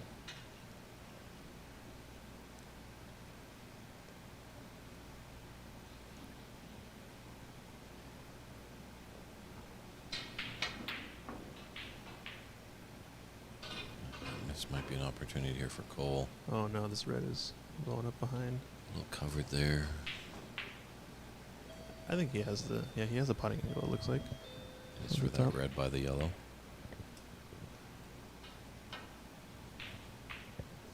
Let us assure you, all you great people out there on the stream that are tuning in, we are not on an aircraft. And that might sound ding dong, you know, we're expecting turbulence. Well, there might be some fireworks a little later this afternoon, definitely with the knockout round, but we're very close to the doorbell. I guess in this district of Seattle, you just got to be a little careful. You can't have anybody just walking into this place. Right in. Makes for a momentous, memorable experience when you come in here for the first time. Mm-hmm. Just so you'll never forget how to get in here. I think after you go by once. Is that a thing that a lot of places do in Seattle? Like obviously this buzzing in system, or is this just kind of what you guys wanted to do, just to? I think it's just a artifact of the situation. You know, I think we're in a basement, obviously, so some parts are not finished. There used to be different entrances and whatnot. I think landlord had discussed ways in which we can improve the entrances, maybe build a different entrance that's a little more clear. But this is, I think, just kind of how it was set up. Before we had the billiards club here, it was a boxing gym. So a lot more casual, you go down the underground, play in the boxing gym. A lot of these beams above us have, they've put like 2x2 wooden beams across to hang sandbags from, so they can, practice their sparring and stuff. And you can see a little bit of remnants of that. But yeah, I think it just used to be, an unfinished basement, a lot more casual type of space. But now that we've added, a different element to it, I think we're trying to improve stuff like entrance and all that. But it makes it adds character to it as well. I think it's kind of a cool vibe. And you might have people come in and, oh, isn't this a boxing gym? No longer. I find that a little bit of a gem, or a little bit of an oasis, kind of, because if you're here on the weekends and you go outside to the street level, we have a nightclub next door. We have hot dog stands for all the folks hanging out at bars and stuff, looking for late night food. So a lot of people on the streets, a lot of foot traffic, a lot of action, and a lot of folks walking around. And then you come down here and it's quiet, no noise, no windows. You don't even hear the nightclub sound. And you just hear the click of the balls. You get to play some snooker, play some pool. And it's a good time. Yeah, and obviously the buzzing, obviously it's, an added expense, but you might have had to have that added expense if you didn't have it and you were street level, as you say. Exactly. Right next near a nightclub. Some people that have been enjoying themselves in the night might come in and go, oh, what's that? What a pot. That was exceptional. So gives them a 27-point advantage with 35 on the table.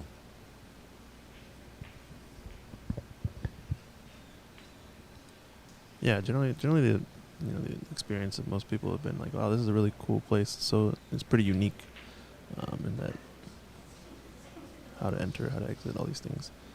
Yeah, you can tell definitely sometimes when CC's not happy. Yeah. Just coining the phrase, and people were liking it up at the BC Open. He pops up like a Pop-Tart. Yeah, I see. He just stands up real quick and... It's amazing how much I found in this game. You take a shot and you keep your head down and your body down and still, that ball magically actually goes in. Yeah. It's quite striking. So yeah, we had a... this frame ball there. Oh, that's frame ball? Oh, Yeah, okay. so- Yeah, because 27 left.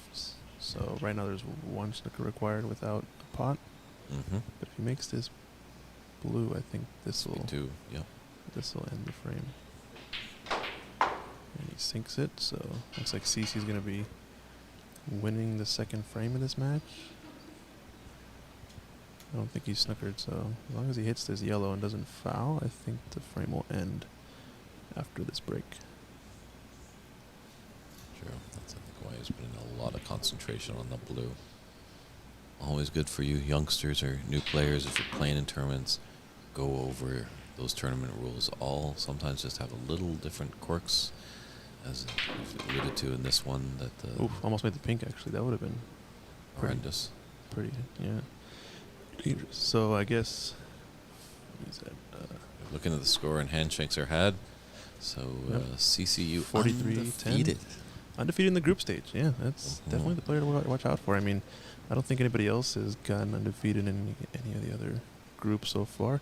Maybe it was just the spread of the players, but I know we have Kevin in this group. Cole's definitely shown some good strides and stuff. So still a tough group, but yeah, only player to go undefeated in this group stage. Pretty impressive. True, but all you Cole Peterson fans, hang on. He's not out of the tournament just yet. There could be a lot of tie-breaking possibilities happening. So we'll be back shortly. Gonna step aside. I'll just let you watch the tail end of the... See that Aaron and Andre match over there. And be back shortly. I think we probably will have the Dave Daly match. Daly match. Maybe David versus Daniel or something else. Yeah. Yeah, That'd we'll be have to- quite the match to see, is that they're fighting for their lives as David Brock has moved on in that group, and Dave and Daniel, they're going to be battling for who moves on as well in that group. So hold on tight on the stream. Remember to share it with your friends. We're on Twitch, YouTube, and Facebook, and we'll be right back.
these players were quite eager to get on the table. We got Leisure Suit Larry Leach and Mayan Morano playing in their final round. Leisure Suit. I like that name. That's cool. Did you come up with that one on the spot? No, there's a. You remember that old computer game? I think it was. Oh, which one? Leisure Suit Larry. So, he was quite a little, rather a playboy, shall we say? Gotcha. So,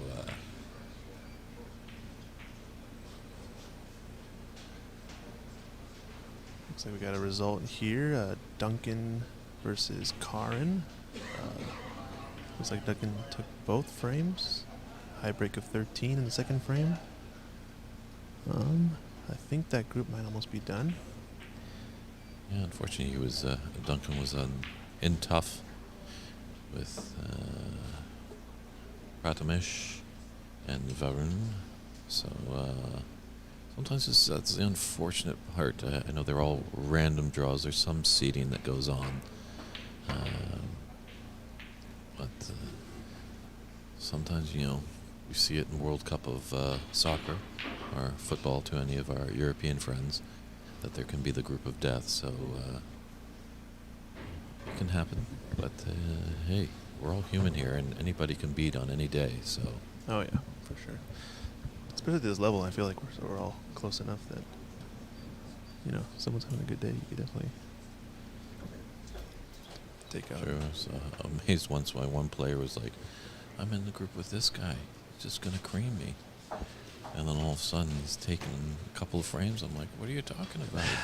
Look what you're doing here." So. What do you mean? What do you mean? Hmm. Larry's taking his time on this one, trying to think through it, figure out what he wants to do. Oh, he did thin it nicely. Does it go up table? The problem is there's a lot of reds up table. I don't know if he thought about that. I think he's left his red to the side, red in the corner.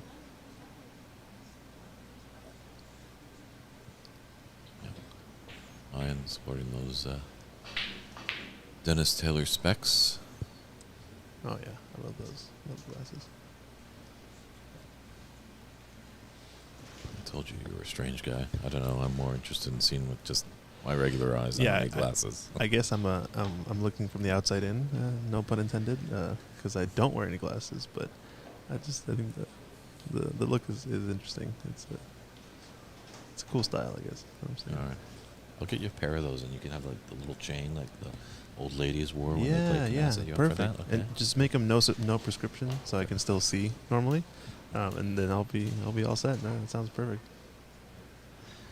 Yeah, you can get the Lou Reed glasses where they didn't have lenses through it. They just had the frame. Just empty. Yeah, the frame. Yeah, perfect.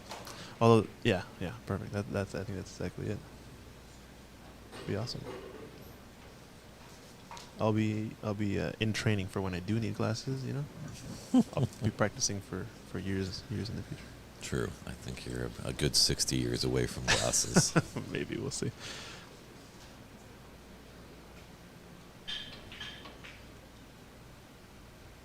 But, right now, both these players, this is their first match obviously today, so just a little tit for tat, but that's not a great safety there by Mayan. It's left an opening for Larry.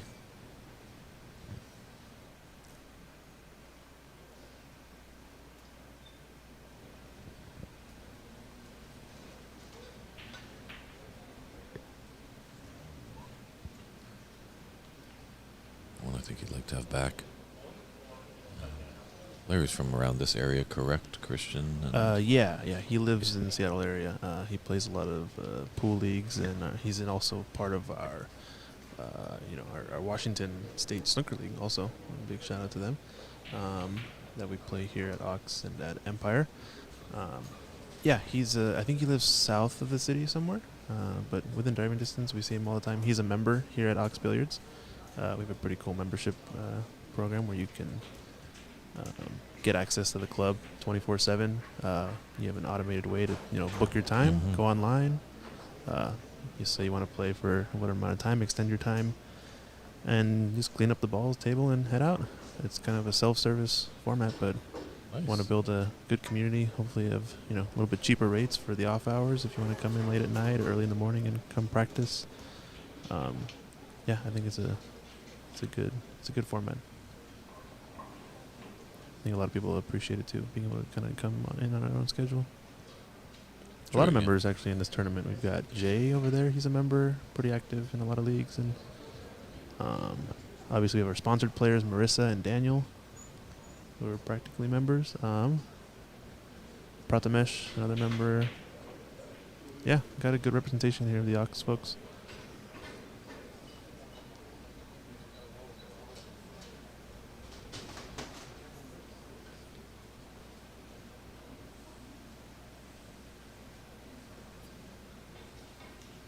I think mine's had a little bit of a run here.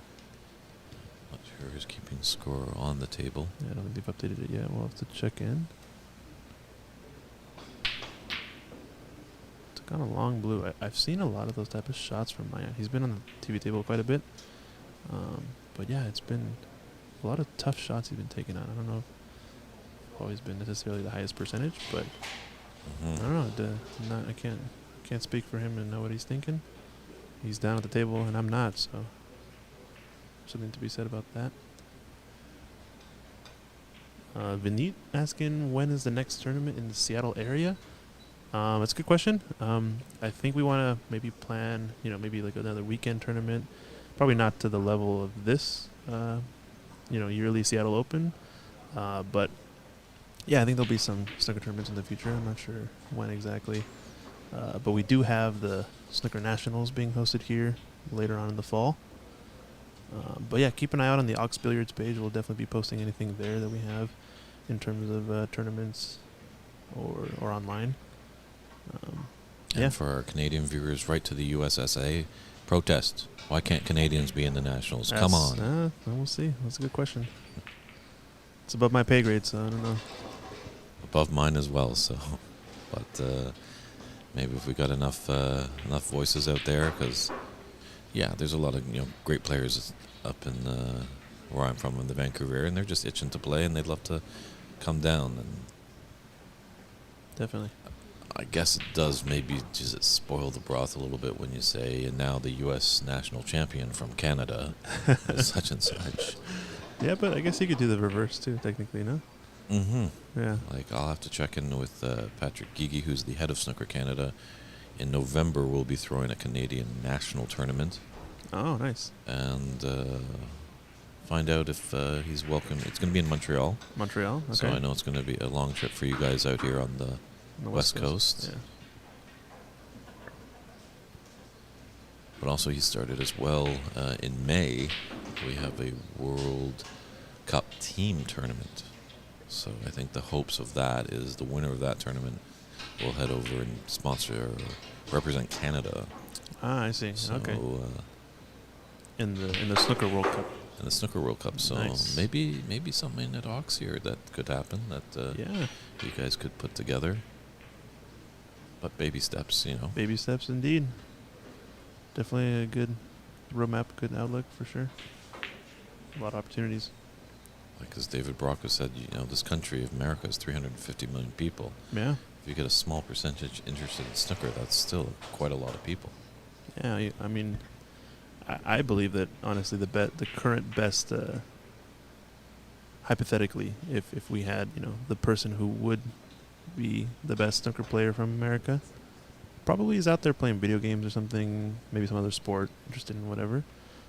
And so yeah, I think it's just a matter of casting the wide net and finding enough people who want to actually put the work and effort in, along with the talent to achieve that high of a level.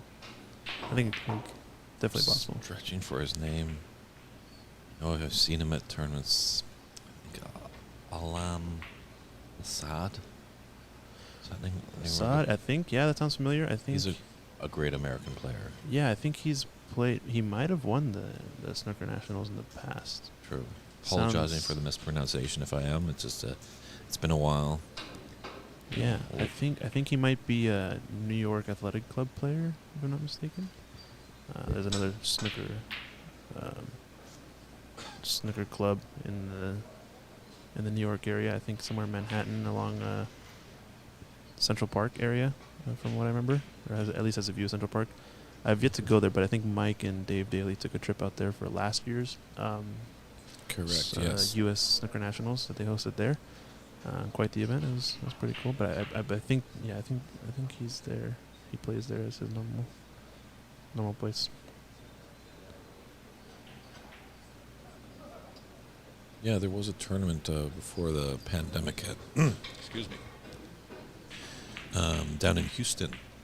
Houston, okay. And I can't remember exactly what it was, but it was allowing Canadians to go play. I knew a few Canadian players went down.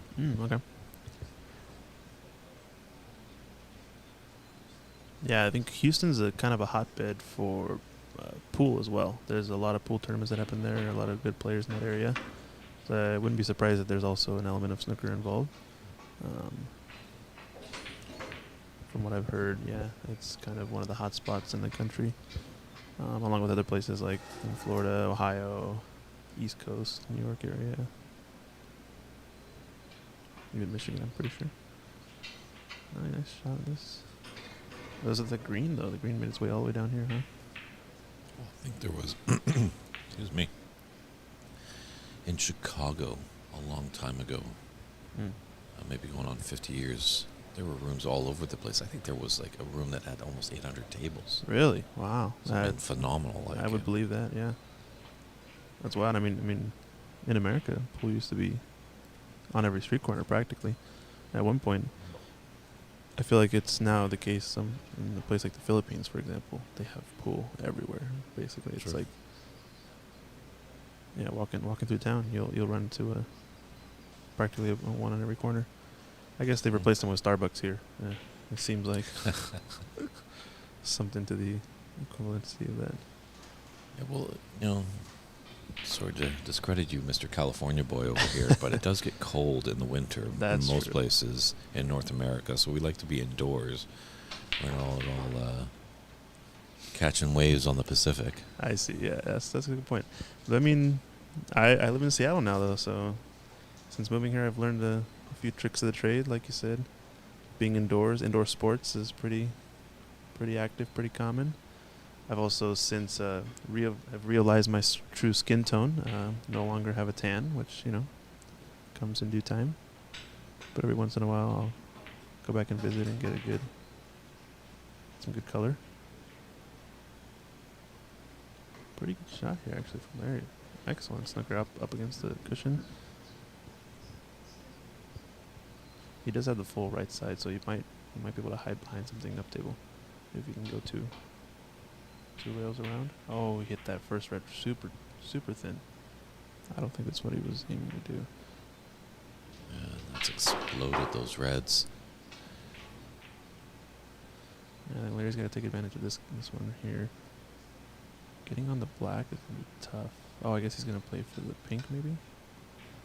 Oh, if that red he was playing for the black, I would have gone with that other red, I think, closer to the black spot. Yeah, closer to the black spot, yeah. Come off those cushions. Come up table somewhere. Mm-hmm. You could even go way up top to the bulkhead and play for the blue. I don't know if he had that much below the cue ball to stun it, but yeah, I think that was the more potable ball, at least, right? I think if he had the opening, he would have gone for the pink. You want to keep it down here. You don't want to be going back and forth on the ends of the table. But Ryan had a little head shake there. That wasn't the best shot he's played. Not ideal. Good contact though. Mm-hmm. Doesn't leave much. I guess just this red into the right middle pocket. Two reds technically. Looks like he's taking the closer one on. Might have gone with the further one because that's going to push him at least up table. Yeah, he's going to leave a shot if he misses this. Actually, yeah, exactly. He definitely has. Yeah. Yeah, with that shot, he was going to stay in this business, and great if he made the shot. But that's a tough pot to make. Tough pot. We've seen a few people make that pot though on this table, and it's been pretty spectacular. See, this is interesting to me too. Mine's taking out this. Well, I guess taking this red on from far away, you guarantee your cue ball will always be safe. True, and there is that the pink spot. There's two reds that are to the left of it. the one that's closer to the Balkan. I thought maybe he could go through, Yeah. but it still is maybe a high percentage shot or a low percentage shot for him. And so he didn't see the reward there, so just electing to play safe. It does that same thing, though. Like you said, it leaves it down in the business area. You know, you don't want Larry to have an easy shot. You want him to shoot this and leave you an easy shot. So I think he's, playing the percentages there. I think Larry's all right there, actually. I don't think. Is he doubled up on these two reds? Oh, man. That's fortunate. You would probably have to take the red on the right rail and just run up behind the blue, maybe. Looks like he's taking something on. That's Maybe a red that's safe. nice and safe, so he might just hold on a little later because... A chance for the plant, I guess, on this one. Yeah, hold off on that red. He's got the lead, I guess, so... Yeah, if he builds up a bigger lead, then that red's nice and safe, and Larry might need it a little later on, so... Yeah, we'll keep an eye on that for later. See if it has an impact.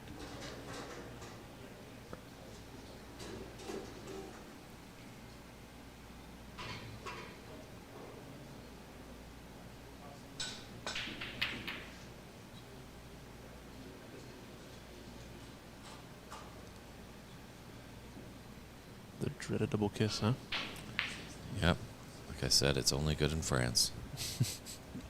But again, he got to the same spot on the table where he's, these two reds are lined up. He doesn't have an easy shot. Yep. He's got to play safe, I think. It could have been a lot worse for Larry. Oh, yeah. I mean, the black is open. If you clear some reds, the pink will be open. Might be a chance for a lot of points, coming up in a few shots here if somebody gets an opening. But now that green's pushed even farther back. Now even more of a wall, I guess, back there. If you can just sneak behind one of them, don't touch anything, you almost guarantee getting coverage across at least half the table, I would guess. But can you get the cue ball back up there is the question. Sure, we might be able to flick off that red just below the pink and take the top cushion and maybe just hit the side cushion above the middle pocket.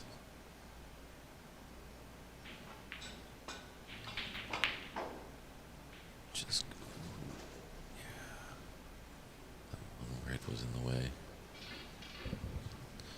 Oh, he's at least pushed this red out from being safe, but hopefully it doesn't backfire and Mike doesn't take advantage of it for Larry's sake. I think, he's got the window between all the reds. I think he has this one in the bottom left. Is there a gap? Yeah. There's always a gap. Shot it with no fear. Fortunately, overran for the black. Maybe needed like a flick of right hand side if he wanted to get the black in the same pocket. But now he has to shoot this pink. Looks like it passes the way he's queuing up. Red? Yeah. He's acting like it goes. So I trust his perspective on the table.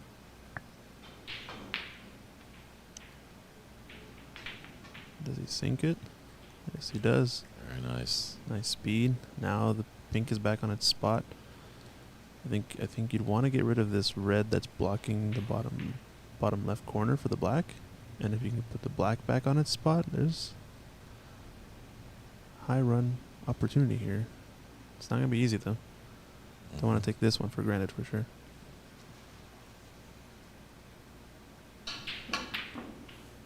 Rattles it home. Yeah, you don't want to get ahead of yourself too much. Nice screw back too. That's an excellent shot. Definitely got into it. Very nice. Yeah, you always want to be thinking a few shots ahead. Where's my cue ball going to be after this pink? But when you're down on the shot, you don't want to get ahead of yourself. And yeah, he's floating this in nicely. We had a little tournament up in Canada. He made a little thing that took people, if they were interested, and $5 for every pink went to breast cancer research. Oh, And $5 for every black. $5 went to prostate cancer research. nice. Okay. So who knows? Maybe we can bring that back for future tournaments. Raise some money. Raise some money for a good cause. Yeah.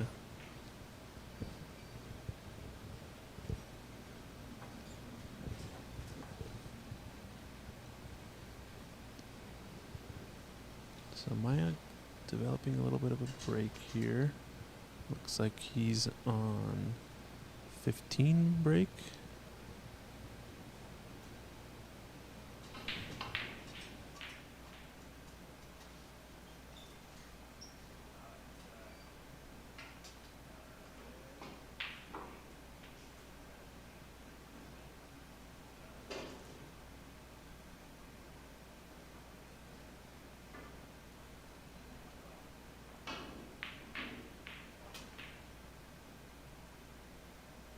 Building the jaws.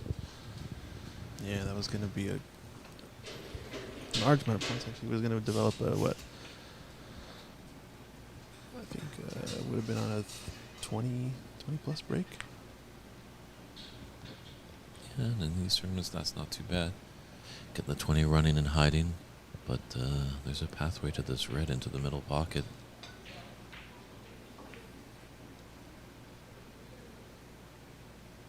Pull up a little. Well, he's got the angle on the brown to come back down. Doesn't have to do a lot with it because there is that red near the middle pocket. But this green is getting a little bit of annoyance for our good friend Leisure Suit Larry. Leisure Suit Larry. I'm going to have to bring that one out during League Night and see how he reacts. I don't think he's heard that nickname yet, so. If he likes it, I came up with it. If he doesn't, you came up with it. I see how it works. I'll make sure to let him know the exact opposite. Okay, sounds good.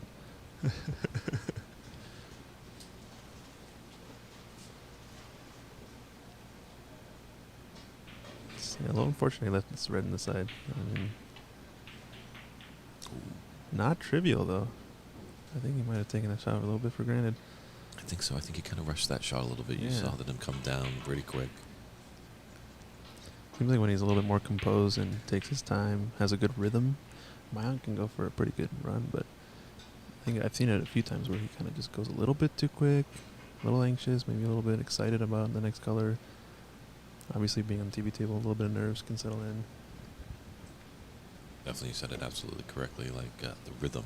That's always what you're wanting to achieve. Yeah. A rhythm. It's like, I've always wondered, wanted to talk to maybe some of the pro players or maybe even yourself. But when you get on a high run, do you ever have like maybe music in your head, some kind of rhythm? Just Yeah. feel like you're listening to something as you're just going along, potting balls. And I mean, it's kind of like a dance, like the pre-shot routine, a little, the amount of strokes in which you practice before taking the shot.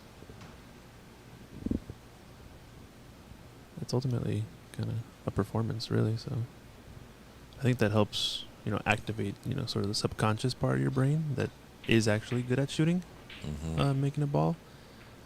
If your conscious part of the brain gets in the way, you start to mess things. Ooh, he's gotten quite the roll off of that. I mean, he was definitely playing the safe, but he's got a tiny flick off that brown, and I think this might be full ball snooker on everything. I don't know if this is going to be easy to hit. Yeah. He And might have he is now, I think they're trying to get away from it, but for the longest time, that has been called a Chinese snooker. Oh, why is that? Well, nobody knew for the longest time. I didn't know, but then I once heard the great Joe Johnson, world champion of 1986, says, "Do you know why it's called a Chinese snooker?" And the other commentator was dumbfounded, didn't know why. It's because the Chinese read bottom to top. Oh. Down to up, whereas we're top to bottom. As you're like writing on a piece of paper. Okay. Or reading, so that's why it was called a Chinese snooker. Now, is that politically correct? Maybe not, but It's true. It's we won't get into too much of that because there is a temperature out in the world, but yeah, you don't know. Obviously, like the history and of we certain evolve. phrases. Maybe we should evolve from that term, and maybe Yeah. it should be taken away. As I'm pretty sure, back in the great Joe's Davis days, there was certain terms that they had, and Definitely, yeah. as we've all had grandparents, and sometimes when we hang around them, we're like, "Granny, you can't be saying that." And it probably was all right for them back there because it was the norm because nobody knew any different. But us as humans, we evolved, and Yeah. get educated. So we'll see what happens with that. If anyone has any thoughts, but keep it polite, keep it nice out there on the stream. Oh man, he almost made that. I think he might have been able to go cushion first in off the black if he hit it a little bit more cut. But Larry's playing some pretty solid defensive game right now. I think he's been shooting some good safeties up tables. I think we're gonna see another one here probably, unless he wants to go for this on the side. Might be kind of a little shot to nothing. You know. Yeah. Unfortunately, he might be leaving that red around the middle pocket. But yeah, depending on how you threaten the pocket, I guess.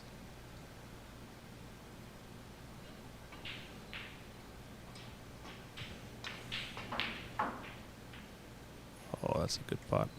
Very nicely done. Fortunate to get that bump on the green. I think he wanted to go on either side of that cluster, and he would have had a shot on the blue, most likely. But you can always play a roll-up safe. You can always play off the green safe. Looks like he's going to take it on, though. Unless... Oh, he's going to be going. He's down a lot, so he's needing the points, so I think he's going to take the rolling shot. up. No, he's taking a shot on. Oh. And he sinks it, looks like. All right. Not bad, Larry. Yeah, these players like to prove me wrong so many times. Yeah, I mean, And I Christian. was, I was thinking, yeah, just kind of like touch the green, and you have the free snooker because all the balls are on this side of the table. But I think the shot maker in him came out and said, "I'm gonna make this ball." Because now you don't really have a red that's on. Maybe you can. Yeah, can you see the bottom one? That's the big thing. Yeah. If you can, then maybe it was the right call.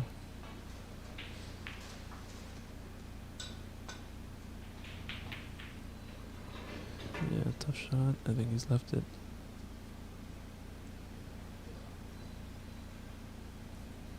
Yeah, so who knows? At least you can probably look back at the replay when he's home and can gauge his shot. Maybe I should have played safe there, but you never know in the moment, and you never where know. Your comfort level is. And stuff. Might just kick a ball in and then run some extra points. You never know. It's always a trade-off.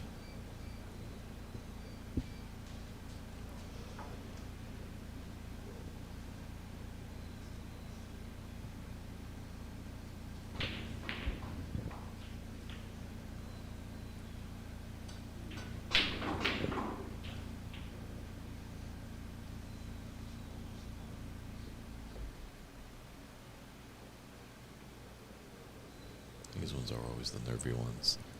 They're just, they should be a simple pot, but definitely on these tables, and he struggled with some confidence there. So Yeah, you feel like it's automatic, or it should be automatic. But it should, but these pockets you still are really can't tight. you still can't hit that cushion on the way in. Nice pot to the side, looking strong. But the question is now what? You don't want to disturb these too much. You kind of want to just keep them clustered up and hopefully get up by that little wall that's over there on the blue and green. But looks like he's playing the plant, or what is? Maybe he might be thinning it. Maybe we're on angles. No, he's taking the shot on, and he What a sinks pot. it. Wow. I didn't think that had the space to go. Wow. Really good shot. Now I think he's probably going to take either yellow. See, I think this is where he's in previous matches I've seen him like take on, for example, maybe the black or the pink, kind of go for just because it's higher points, go for a little bit more of a reckless shot. Granted, these reds are pretty safe, so he kind of can take on whatever he wants. It's kind of a shot to nothing. But he also could lay down a pretty devilish snooker if he plays this brown, or I would say the yellow probably, to play behind those balls. He could also play on roll up on the green, use the brown as a snooker. There's a lot of opportunities there. Looks like he's doing that shot. Ooh, a little bit too fast, maybe. Yeah. I'm almost looking at that last shot. I was about to say, that's the pool player in you, Christian, always looking to pot a ball, but I know, yeah. flicking off that pink coming off the side cushion. Might give you the angle to get by that green and blue, but Yeah, they come and creep up behind it. Yeah, I definitely think I like either the two-way shot or the outright defensive on that situation. It's higher percentage. So the reds are effectively one ball on this side cushion, so you have, you can hide in a lot of places from one ball. But now I think the tables are turned. I think Larry has to be the one to get the snooker to catch up in this game, but he's kind of bumped everything. Does he get lucky? No, I think it still goes. It's getting down pretty quick. Looks like he's going to try to go for it in the side. Yeah, I think it's going to take like another second or so. It's going to go through your pre-shot routine, do the paces of the dance, keep the rhythm, and then things will be a little bit more in line. Yeah, he's now left an opportunity for Larry. This red by the yellow. It's that off the ball cushion. And on a certain angle, the cue ball hopefully could come up and sneak behind the green. Yeah, I like that a lot. Kind of got like crossing the path of the double with the cue ball. Just avoid the dreaded. Nicely done. Does he get the speed right? Well, he's think that might be perfect. So it's a question of does he have the window? Trouble. No, I think he might have the window. He's queuing up real quick to it again. I think you can see it. Yeah, he had at least part of the ball. Wow. Yeah, I think he just needed to roll maybe just a centimeter farther and then hug that blue ball, and he would have been laying down a real nice snooker, Larry. Yeah, it's tough to TV on the TV table and swell from our vantage point in the booth. So there was a gap, but it was a good effort there by Larry.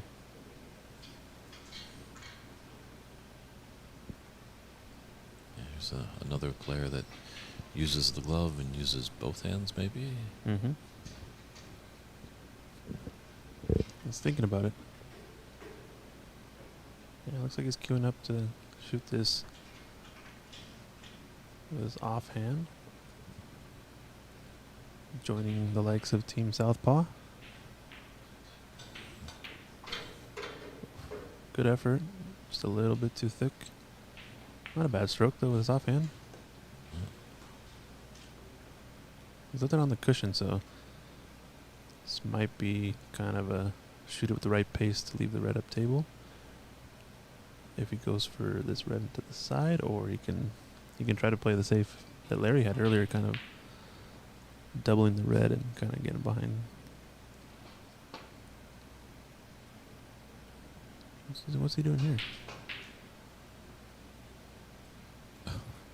Pretty confused. Did he miscue on that shot, or it seemed like he missed it by a good amount? Angled hooked on. Oh, he couldn't that see open red the that open was red up near the bulkhead. Oh, and he struck So the ball around. and it went off the cushion. I think he just wanted to, for some reason, he wanted to go around. I don't know. I don't know if he played to go around two cushions. I think he shot at the red up table and didn't realize he was corner hooked. That's quite a possibility. And then the red the cue ball just flicked completely offline because it looked like he was aiming at that top red, and then it was off by a good, 3, 4, 5 ball lengths. I don't think he would missed it by that much, right? He did raise his hand to apologize for the fluke. I could just see that off table. Yeah, yeah. Wild turn of events. That could have been huge, actually, if he misses that, because then you know that it's point hooked and you have to take this red down below. Some free points for Larry. I mean, it would have been a totally different outcome, but foul and miss could have put him back. So yeah. But then he might have readjusted and maybe gone for that open or red left Larry a free ball. You never know. Yeah, it's a lot of possibilities. Looks like he's got one on the board, but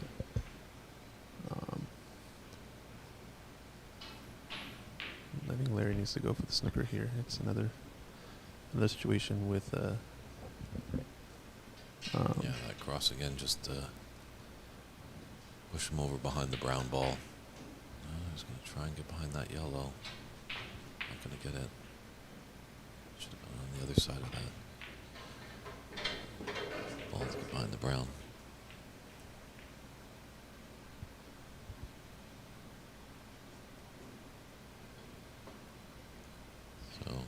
28 in it and 35 on the table. Ooh, this looks promising. Does he get behind this yellow?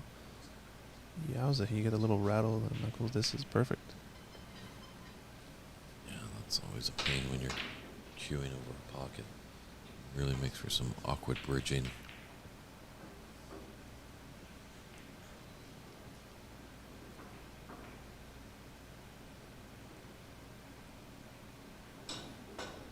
He's going for the swerve. Does he get the contact? Oh, hits it perfectly. Unfortunately, leaves it a little bit close to the side, but can't ask for too much after getting that kind of a hit.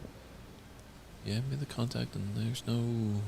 That yellow might be blocking the angled pocket. Yeah, he's gonna... Probably should shoot this into the top left corner pocket and roll to keep it blocked if you miss. Kind of a two-way shot. Oh, does he leave it though? Sitting duck. Hey. Yeah, maybe just a little bit more run through with the cue ball. Or Yeah, Larry's gonna pluck this cherry, and hopefully he can bake a pie with it. yeah, See do what you play colors down he- for the pink though, or do you try to? Is it tougher blue? Oh, yeah, I think It's an easier position though, versus playing. Yeah, it looks like he's taking maybe even the brown. I think he was trying to play for the blue. He You might want have to take the brown now. You want small, compact shots, or you don't want to be going up and down the table. So definitely staying here, because your yellow ball is going to be next after a color. True, true. So really no point to go down for the pink. But pink is points as well. Pink is points, but it's 40-15, so 25 behind, and there's 27 on. So there was no need to go down there. Obviously, you probably knew that looking at the scoreboard. Yeah, yeah. Obviously, if there's a situation that he needed to go down the pink, well, he's just going to have to. But you don't like those long shots.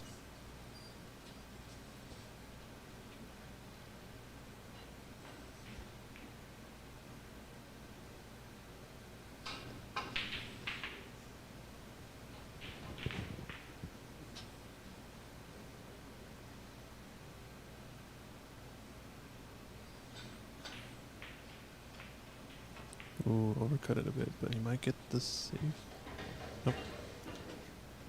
I'll look for Mayank. He's getting down real quick. Looking for it to play safe, most likely. Maybe the two-way double. Looks close, a little bit too short, but does he get the roll? Nope. I think Larry's got a long straight pot if he wants it.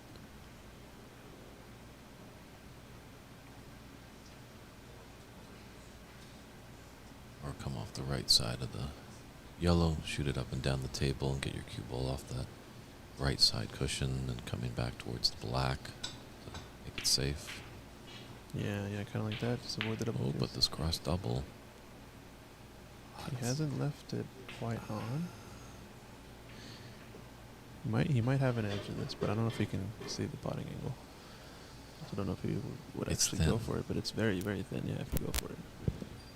Yeah, how's your painting brush? Mine. It's wafer thin. I probably would go off of the non-potting side, but it looks like he had enough of an angle to hit something. The problem is cutting it towards that pocket. You kind of leave it closer. I almost like cutting it the opposite direction, leaving the yellow on the top cushion somewhere by the black spot maybe, and then bringing the cue ball back up table. But we'll never know now. We'll never know. It's all in the past. Can't really Can't play. change the past. Can't really play a safety on this black. It's too close to the cushion. Is he going for the cut? If he does, it's going to be probably a double kiss with the black. Who knows where these balls are going to end up. The other option is to play the safe, where you flick off the edge of the yellow. You run into the black with the yellow and kind of leave it there. Looks like he's playing he's playing the safe the other way. Kind of a containing shot, not leaving a pot, but leaving a pretty easy contact. Oh, that was a little risky, I think. True. A little peculiar. Maybe he may be able to clip off that yellow and get behind the black, but still safe. A lot of distance. Be quite a long pot if Larry was to make this. Can't really allow Lion to get the yellow because that lead really will. Yellow needs to run. Yeah, that should be okay.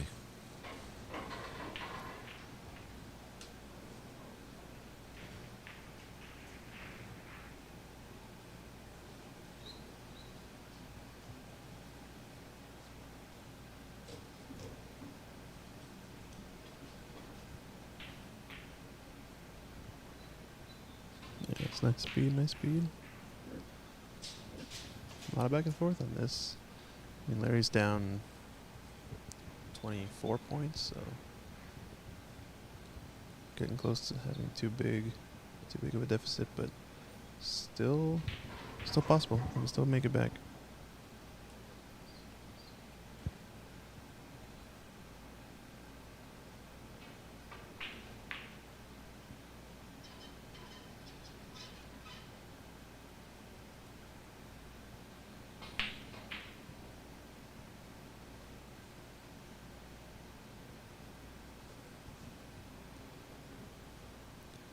Taking his time here, making sure he thinks it through, commits to one of the shots. I like playing maybe the double up table and cue ball across one cushion. Oh, he's playing it for the pink. Does he fluke it? Nope. Wow, a lot of a lot of action on that shot. Yeah, unfortunately he's left it out there. Tricky shot to get into the little pocket, but with the angle he'll go up and probably come off the bulk and be on the green, so. Ryan can sink this. Oh, a little bit thick.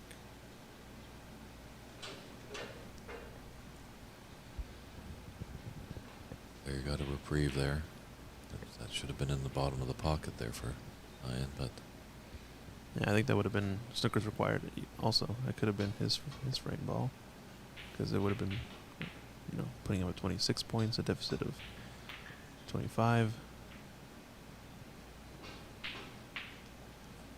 And now he's left another shot. This could also be a Snooker opportunity, but I think you take the shot on because the frame could be over here. But decided to go for the Snooker. See, on that type of shot, I think both have roughly equal percentage. Potting the ball, the Snooker, about the same percentage to make each one.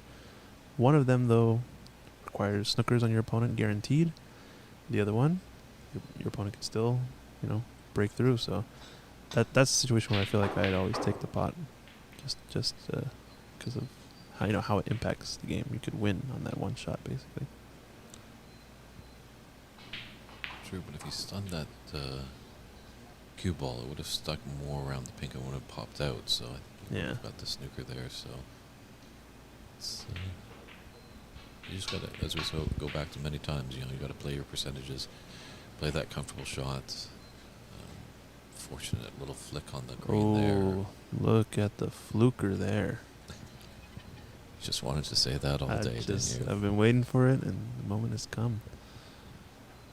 I don't even think he has a left edge. He has to kick on the top cushion, off that bulk cushion.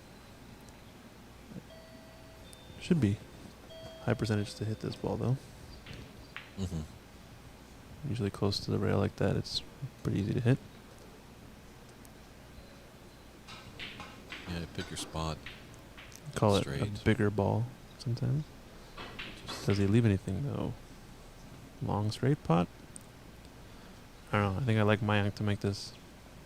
True. He's getting down. It's like nobody's business. Back for the green. He's got good drawing power. I think he did it again. I think he's just a little anxious, getting down too quick, just taking the shot. Seems like those are the only ones that he's missing, because we saw a run from him earlier about almost a 20 ball run. I think it was 15 points.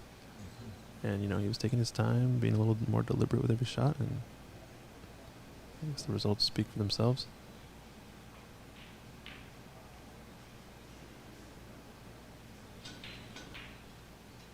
Yeah, he's like a kid that just got paid from his paper and he's off to the candy store quick as can be. Just needs to slow down a little bit.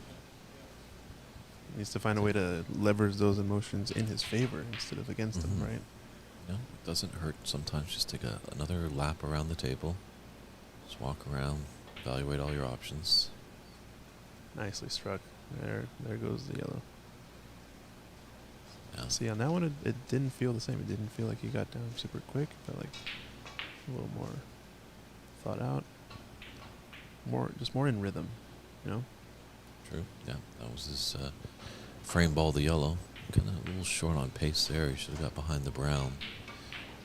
Still contained, I guess. But opportunity for a snooker here.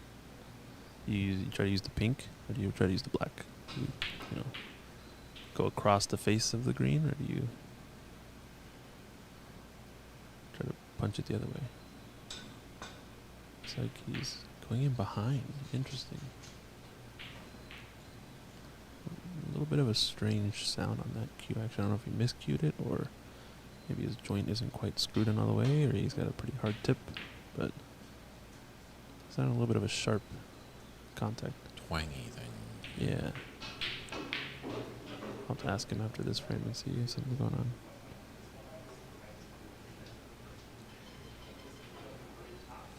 $26 behind, 25 available. So he needs one snooker.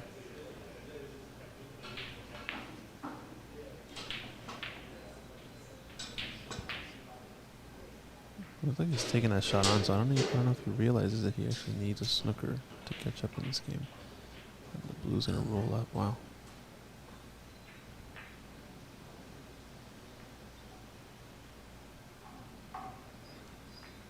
Yeah, the blue's a real sitter now.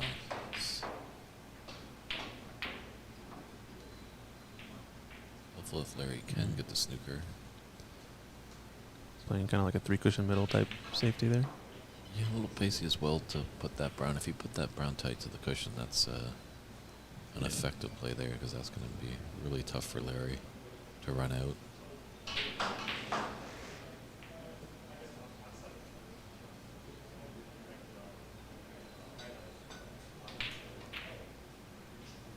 Yeah, he's taking the shot on. I don't know if he realizes it, but it's snooker's required. I think that would have been a better shot to try to lay down a snooker if he had a chance. He might not realize it. Too much siding there. Let's see what he was doing. He's trying to get behind that black. Yeah. Well, they're very tricky based on how much side you use, how much side you don't use. Mm-hmm. Use any side. The line matters a lot.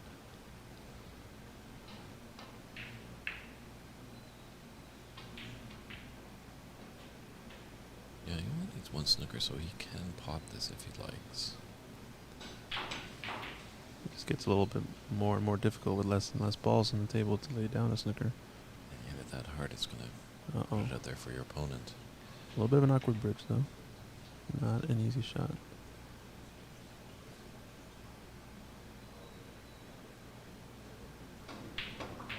He sinks it like a champ. That's going to be enough points, I think, to lock in the frame. Once we get once we get 2 snookers required, I believe the match is automatically over. For time's sake, since it's in the group stage. True. And he might go in off. Oh, man. If he would have fouled there, that would have been game on, right? True. 29 and 22 on the table, so he's just not... but he's 29 going and to 22. concede. 29 and 22 is 2 snookers, right? 26 and then 30, so no. 22 on it, and there's 29 in it. Oh, okay. So 20 on the table. So he didn't need to concede there, but, with that blue over the pocket, so... Got it. There's a good student of the etiquette of the game. Mm-hmm. So, We got some action on our other table, looks like. Looks like it's Jay playing against long shot Lloyd over here. Jake Lloyd. We haven't seen in a while since, I think, our first or second match of the tournament in the round robin. It was on the TV table earlier. We had some friends of Mr. Jake Lloyd in the chat letting us know. I believe he's from the Portland area.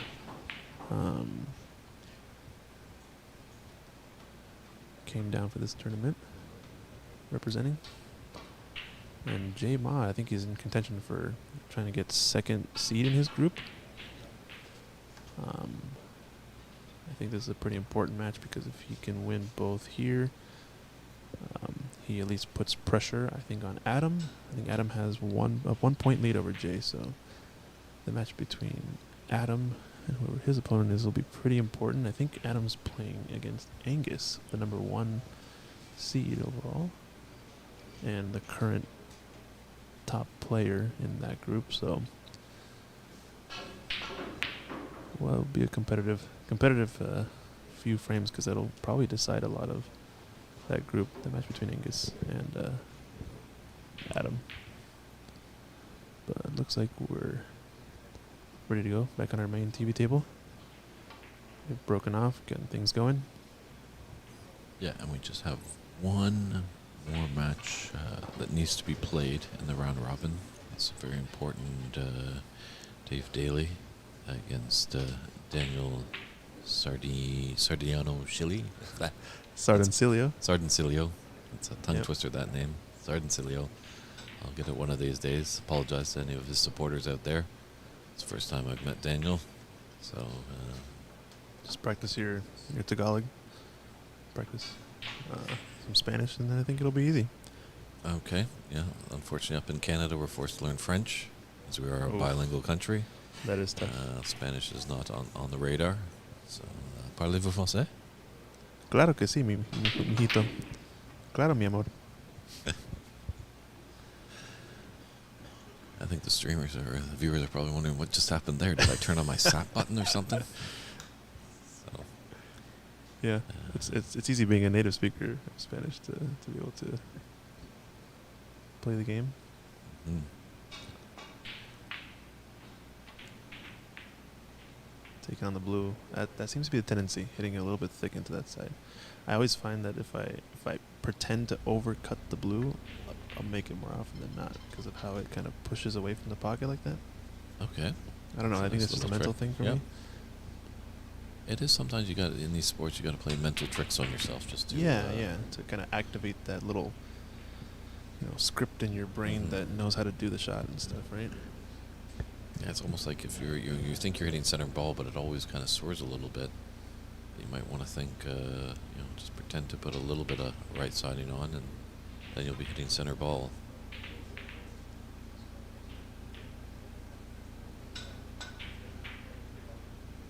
We are here at Ox Billiards in Seattle, Washington for the inaugural Seattle Snooker Open. You can find us on Twitch at Ox Billiards, YouTube with Snooker Tramps channel, and Ox Billiards on the Facebook page. Feel free to let us know where you're tuning in from. If you got any comments or questions, we'll do our best to answer. And we're glad that you're joining us on Championship Sunday. So with that one match left to be completed, pretty sure when whatever table becomes free, they'll probably jump onto that table. Yeah. I would think probably just in the nature to keep the tournament going. Exactly. I know it will be an exciting match for Dave and Daniel, but I think sometimes just for the sake of the tournaments, you got to keep them going and stuff like that. But we do have the wide angle shot of the whole room, so I could see the knockout phase start maybe could be around 1:30 possibly. 1:30, 2 o'clock, but just keep that streaming going. Keep it going. You keep the volume up. Definitely, we'll be welcoming you back to the knockout phase whenever we get there. So, not a bad time to probably make some lunch after this match comes to a conclusion.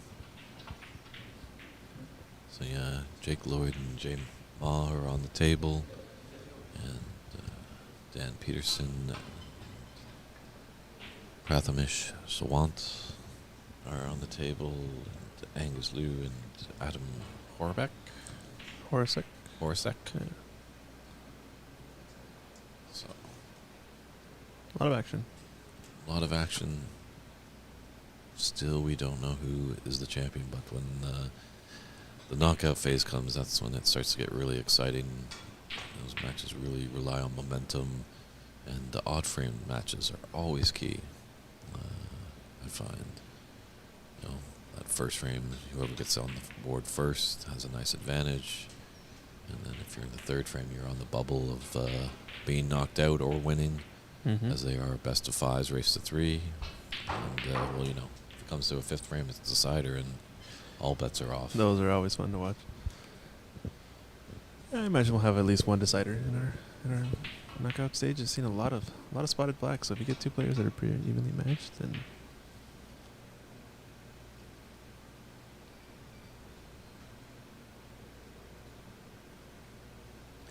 Yeah, a lot of these matches have definitely, as we've seen, come down to the colors. Almost always, a lot have come down to the final, like pink and black. So,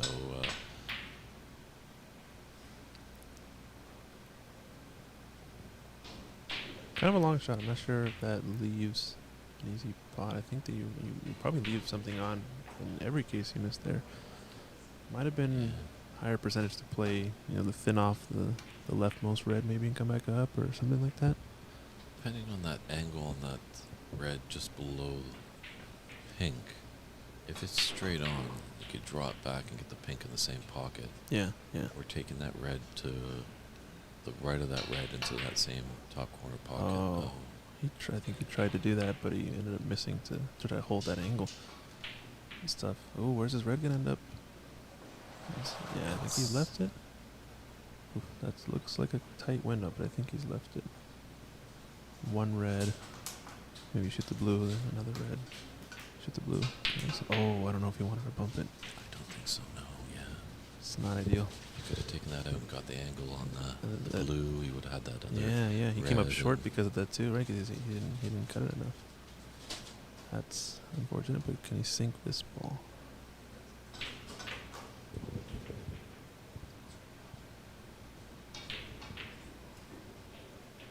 Well, he's not a bad angle actually now on this red that he kind of knocked out a little bit. But he's just got to kind of float it in there, and he'll be on the blue. Yep. So he's made most of it. He's recovered from that unfortunate kiss earlier.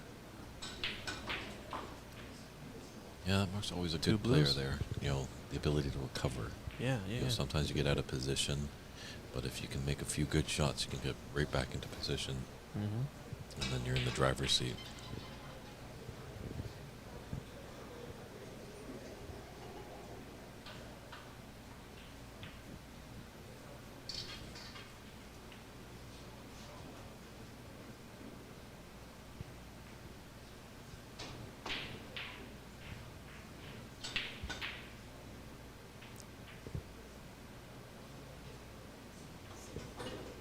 He's left it again. The tough shots down that cushion. I think I found that Larry's not afraid of those shots. He just takes them on. You know, on this table, every shot is tough. You could have a sitter over the pocket, but if you don't give it the attention, it will spit it right back at you. Exactly, yeah. So, it's a game of great concentration.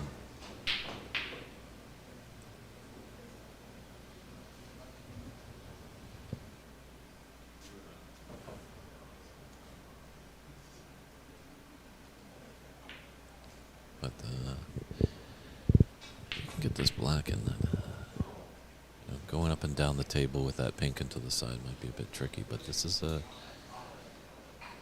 tough cut on the black. Yeah, and knock the black back up into bulk. However, if you decide, it's definitely on. I'm not. Does he have a shot on that further red? Okay.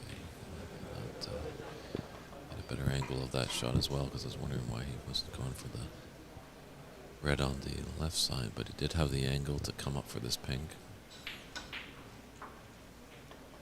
Now Larry's feeling the groove.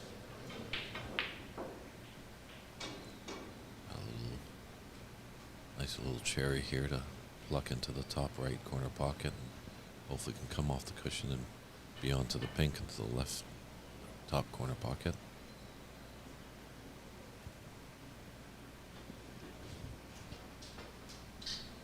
And all round robin matches. The last matches are in progress.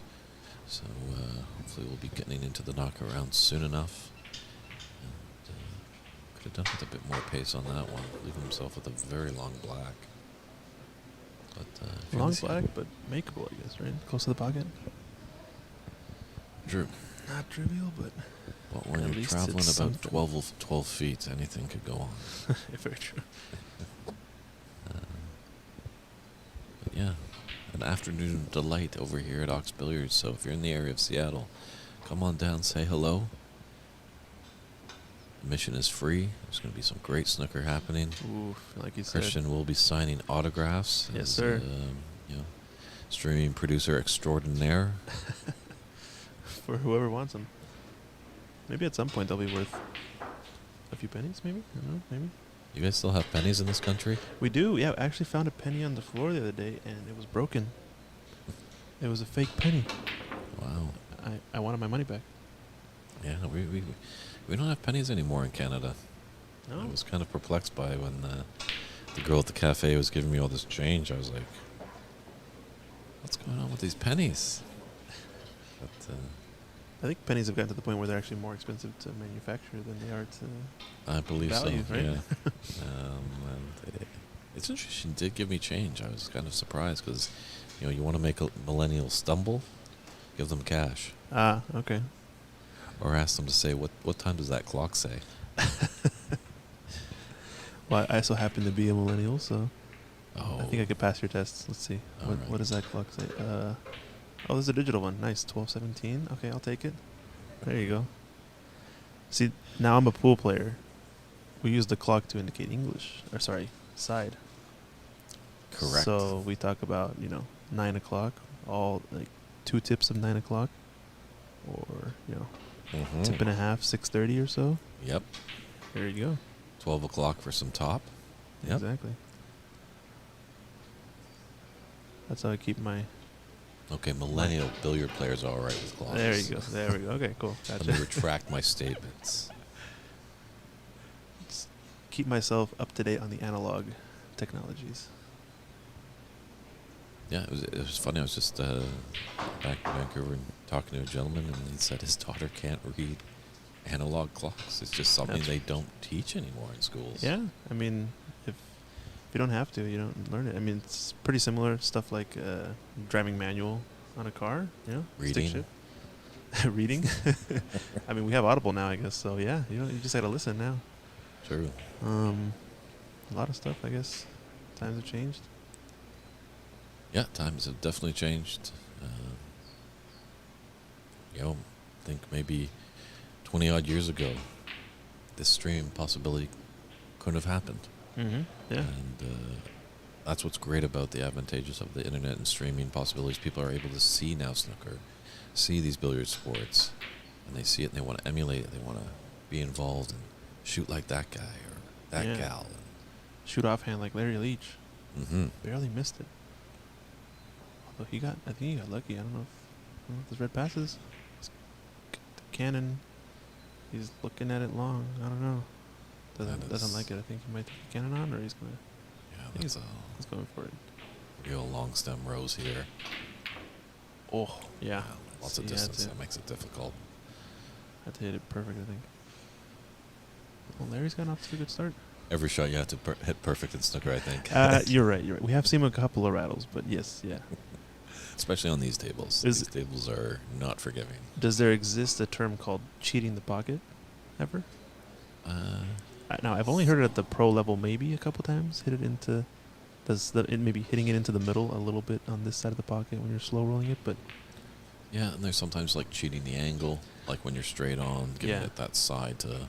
to open it up or close it in or Mhm. whatever. Yeah, that makes sense, but not necessarily hitting it into this part of the pocket, especially in the corners. You can't really do that. You have to hit it right in the center. Yeah, like sometimes you can be hampered and you just have to hit it perfectly enough in that corner pocket that it hits that open jaw It kind of rattles like to one. go in. Yeah. So I think mine wanted that one back. That pink was sitting Yeah. pretty for him. Yeah, but I mean, when you're on a pool table with 5-inch corner pockets, 4.5-inch pockets, you could fit 2 balls side by side into the pocket in some cases. I could fit my waist into those pockets. Yeah, but it kind of gets you in trouble sometimes because if you shoot the ball into the wrong part of the pocket, your speed is going to be completely off because now you're hitting it much more thick. Now you ended up your cue ball different path, but you can also manipulate that a lot and take it, like to exploit it basically. And it's a bit of an art to like shooting the ball into a specific part of the pocket to generate an angle that necessarily isn't there, right? It's an interesting part of the game that I find kind of fascinating that snooker actually doesn't have quite the same Okay.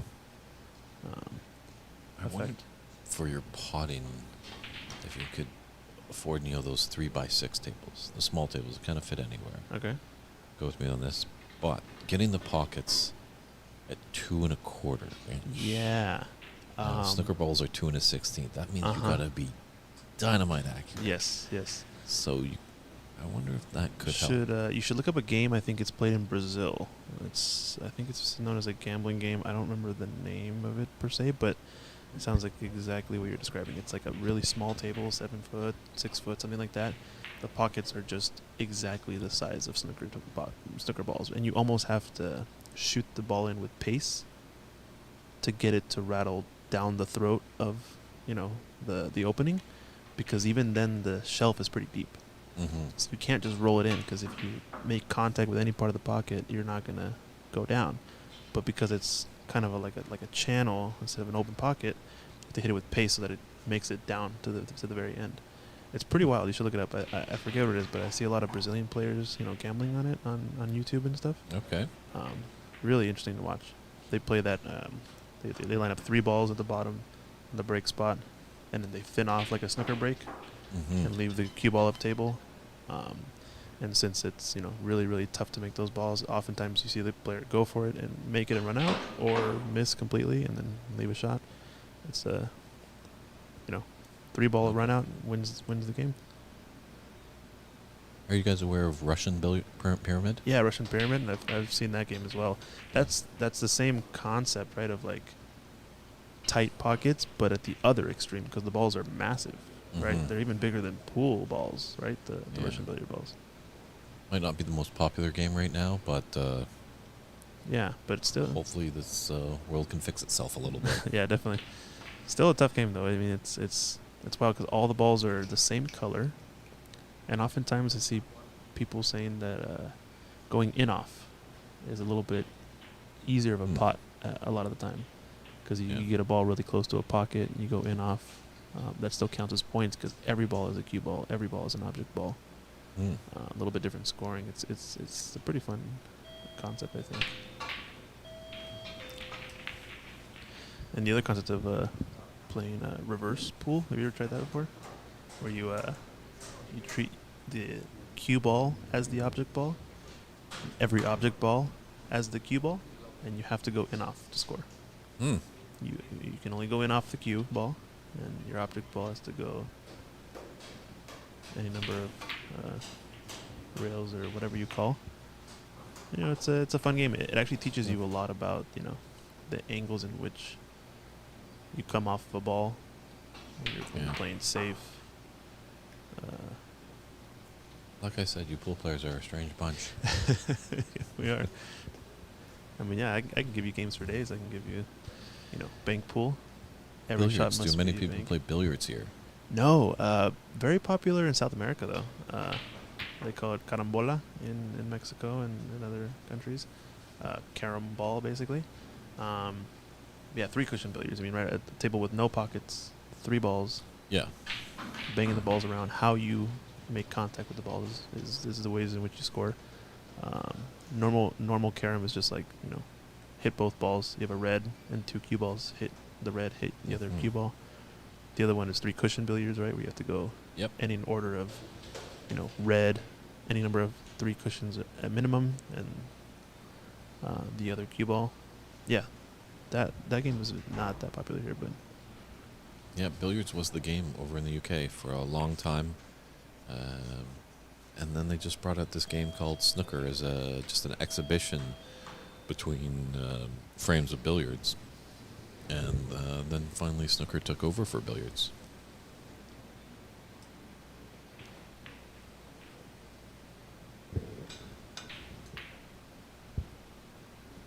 But I asking you the trivia question yesterday? Which What's was on a snooker table but does no purpose?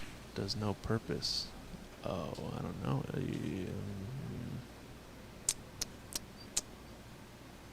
Nope, I'm not sure I know this one. Is it the bulkhead? I don't know. The bulk line. The bulk line. Oh yeah, the line itself. Yeah, Doesn't the serve any D purpose. serves a purpose, but Correct. the line Does does no purpose. it just kind of was adopted that, getting back into bulk and all that stuff, but it Gotcha.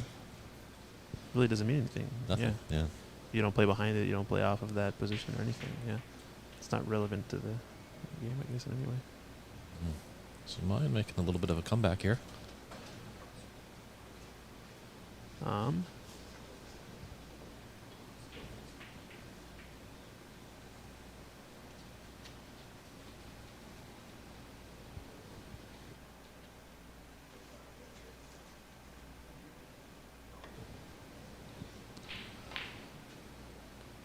Everyone just thinks that we have microphones and we have the answers for anything. I know, yeah. It's standing in the back of the. I'm surprised. I mean, I think it's about the 5th or 6th time I've gotten asked to go get something from the fridge for someone. I'm like, this is the commentary booth, people. I'm a streaming producer. I'm a streaming producer. Do you know who I am? You pull that card? Oh, not yet, not yet. But I think they already know that.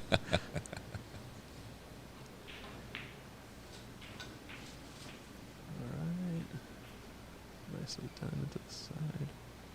This is a nice way to finish the tournament, definitely. If Larry can take this frame, I think he'll be happy. Yeah, for sure. Mhm. Come out with a good run at the end. I mean, he's got a lot of points in this. I think he's building up a good lead. If he can get one more red down, it's looking like Larry can close this out.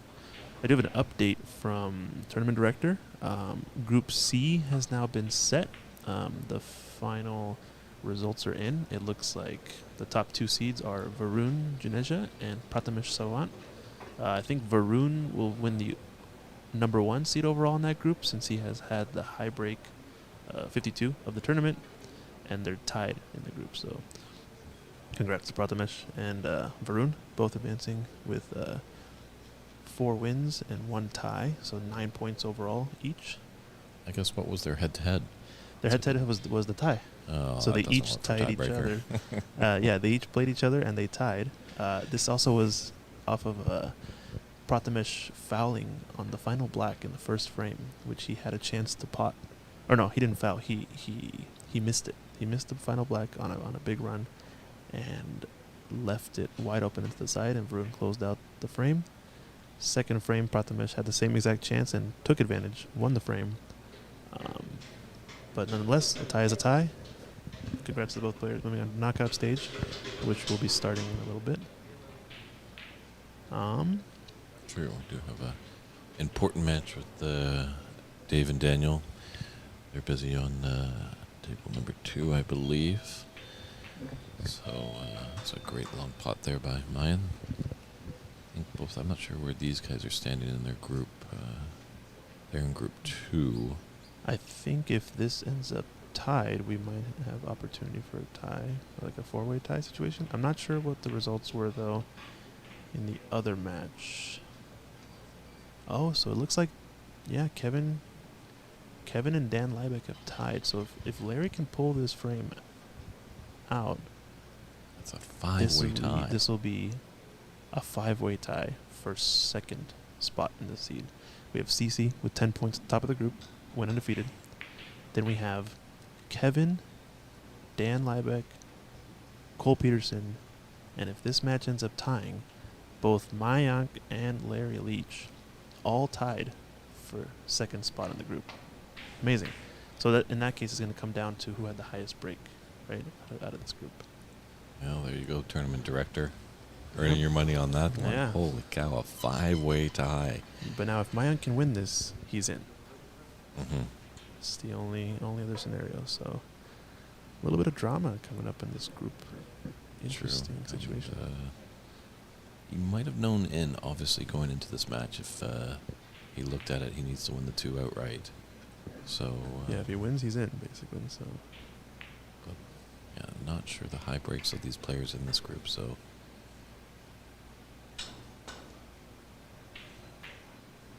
I'm pretty sure Larry knew that when it started because he was at 3 points as well. So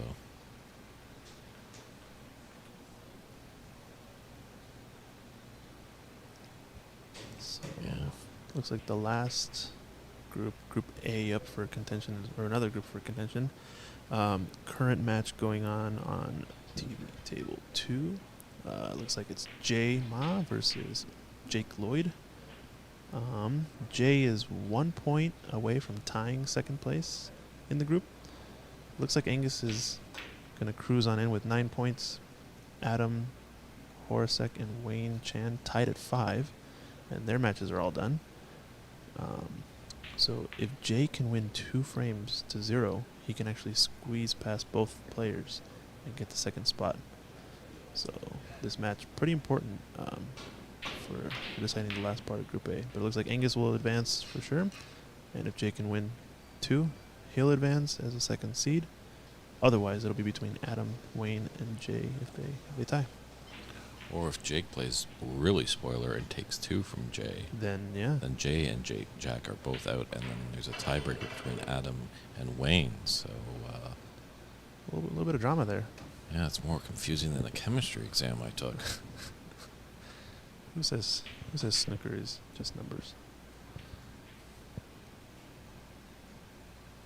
Oh, good pot from Larry. So I think this will probably put him in the driver's seat going into the colors.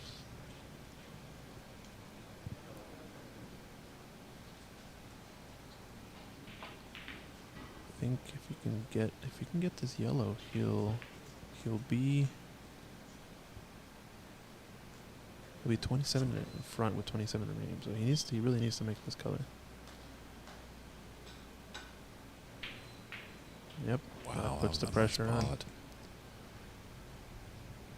So now 27 ahead, 27 remaining.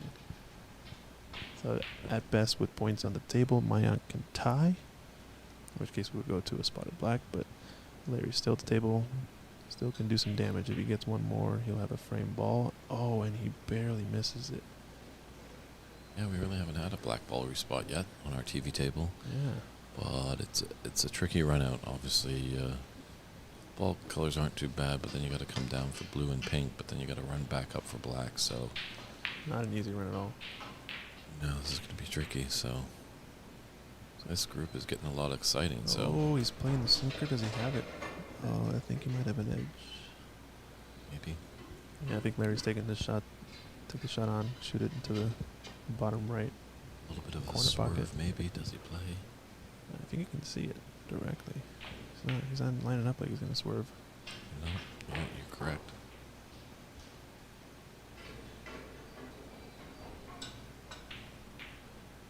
Oh, does he sink it? A little bit wide. But he got the fluker. My goodness. I call that second place. Second place? Okay, that's Yeah, fair. You win $10 in a beauty contest. First place gets the trophy and a $25 gift card to Applebee's. Very nice. Applebee's, are they still around in America? I think so. Is that where we went for dinner after the tournament? No, we went somewhere different. We won't talk about dinner after the tournament. But it's good food. It's good food. We can't talk about them. They didn't sponsor us, so Yeah. Speaking of sponsors, we got our sponsor for today, Malay Satay Hut. Gonna feed the players today. Those that are remaining, I believe it's gonna be the final 8. Thank you, Malay Satay Hut, for feeding our folks, and Omaki Sushi and Teriyaki. Feeding the players yesterday. A lot of tasty food, I heard. Good stuff. Now we're back to the action. And Larry looks like he has a ball to close it out, and he miscues, or I think he was just stretched out too far, but he lays down another fluker. Holy yes, moly. he does. I'm sorry, but I forever have tainted your snooker vocabulary. I'm getting in touch with England to see what they think about this fluker Okay, that you have. okay. And I'll report back to you. Yeah, let me know. Let me know. Like maybe by Snooker Nationals. Oh, what a shot there. And he also snookers back. Does he? No, I think he's going to leak out. Yeah. Oh, I think he's got partial. It's close. I think he's hooked. Wow, what a turn of events coming up here. Frame that over until it's over. True. I think Mayank wants a chance to just win the group. Oh, and Larry does foul. So opens the door a little bit here. I can put him Chance. back. And because the score is there, he can't put him back. You're right. It's within points, but it looks like he's taking it on. I think it's this. Man, it's probably a smart choice because odds are Larry will get a good shot. Oh man, is this gonna get behind the green? Wow, what a shot there. That's a shot that tells you he wants this frame. He wants to win this frame for sure. I think it's a high percentage hit, but you never know. Especially with so much distance between the balls. Letting the two cushion come off the side and then come off the Yeah. top end, and the Just don't hit bottom it. side of the ball plays up into the swerve it a little. Okay, is it gonna swerve? Swerve shot. He hits it clean. Same Nicely idea. done. Yeah. Still, points available is True. within reach for Mayak if he can clear up. Get behind the brown there. Oh. Didn't hit the right side of it. Oh, but does he get it off the double kiss? Nope. I think he's got the angle. Try to double kiss. Dreaded double kiss. Yeah. Larry's got to sink this to stay alive and figure out what the tiebreak situation looks like. If he can win this frame, or if Mayan can win, I think he advances automatically. Goes for the double and rattles it. Wow. So I'm not sure about the double into the corners. I feel like that's always a very, very tough shot.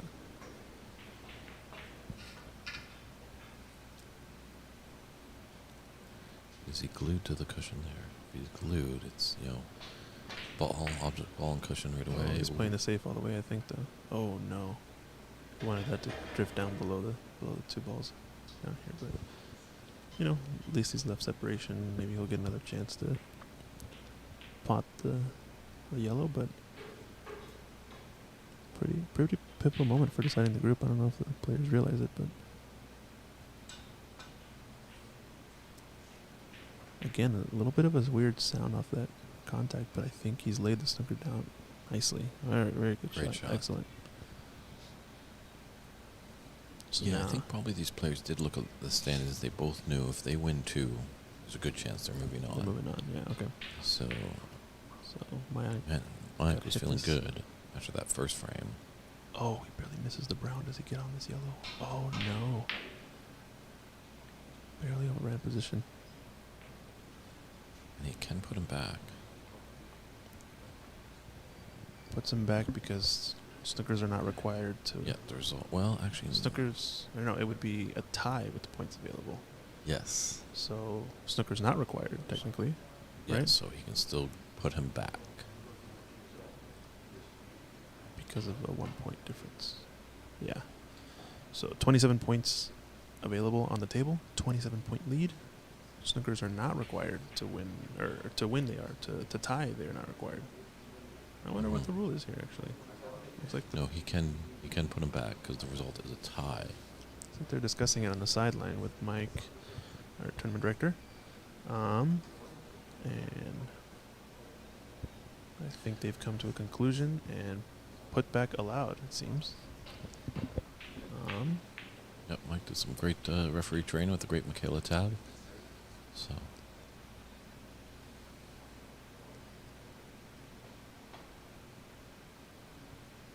I think he hit the exact same line, unfortunately. He missed it the exact same way now. No putback allowed. Snookers are required. Or one snooker required. correct.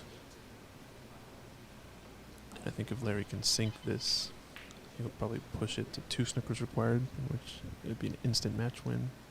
Or instant frame win. And he sinks it. Looks like Larry's going to get 2 snookers required now. With 47-14, 47-14. 33-25. That's exactly the tie. He needs 2 snippers. I think that's the rule. I think the rule is to tie and a frame.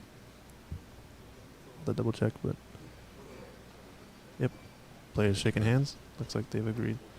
2 snookers required to tie means end of frame automatically in the group stage. So Larry Leach winning the second frame. So now that puts us at a 5-way tie, we said? For Yes, 5-way. So for Group B, a 5-way tie. CC advancing, undefeated, and then Kevin, Dan Liebeck, Cole Peterson, Mayank, and Larry. 5-way tie. So it's going to come down to who has the higher break in their matches. So we'll let the Mike Dominguez, our tournament director, do all that hard work. Just looking over, Dave and Daniel are on their last 2 reds. I believe that's in the first frame. Yeah, they're up in the And corner. Jack and Jay, I'm not too sure how that's going. So I could see probably about maybe around 1:30. Yeah. Hopefully we could be back for the first round of the knockout stage. Yeah. correct. And until then, maybe make a little nice peanut butter and jam sandwich, and keep the stream going. Or we're gonna We'll leave the the wide shot. a wide shot for now until matches are ending, and then we'll restart the stream for the quarterfinals. So looking like I'd say check in everybody at 1:30 back here on Twitch, YouTube, and Facebook for the Seattle Snooker Open 2022. The fun stuff is upon us. Yes, Looking indeed. forward to I'm it. excited. It'll be fun. Talk to you soon, everybody. Bye-bye. Bye.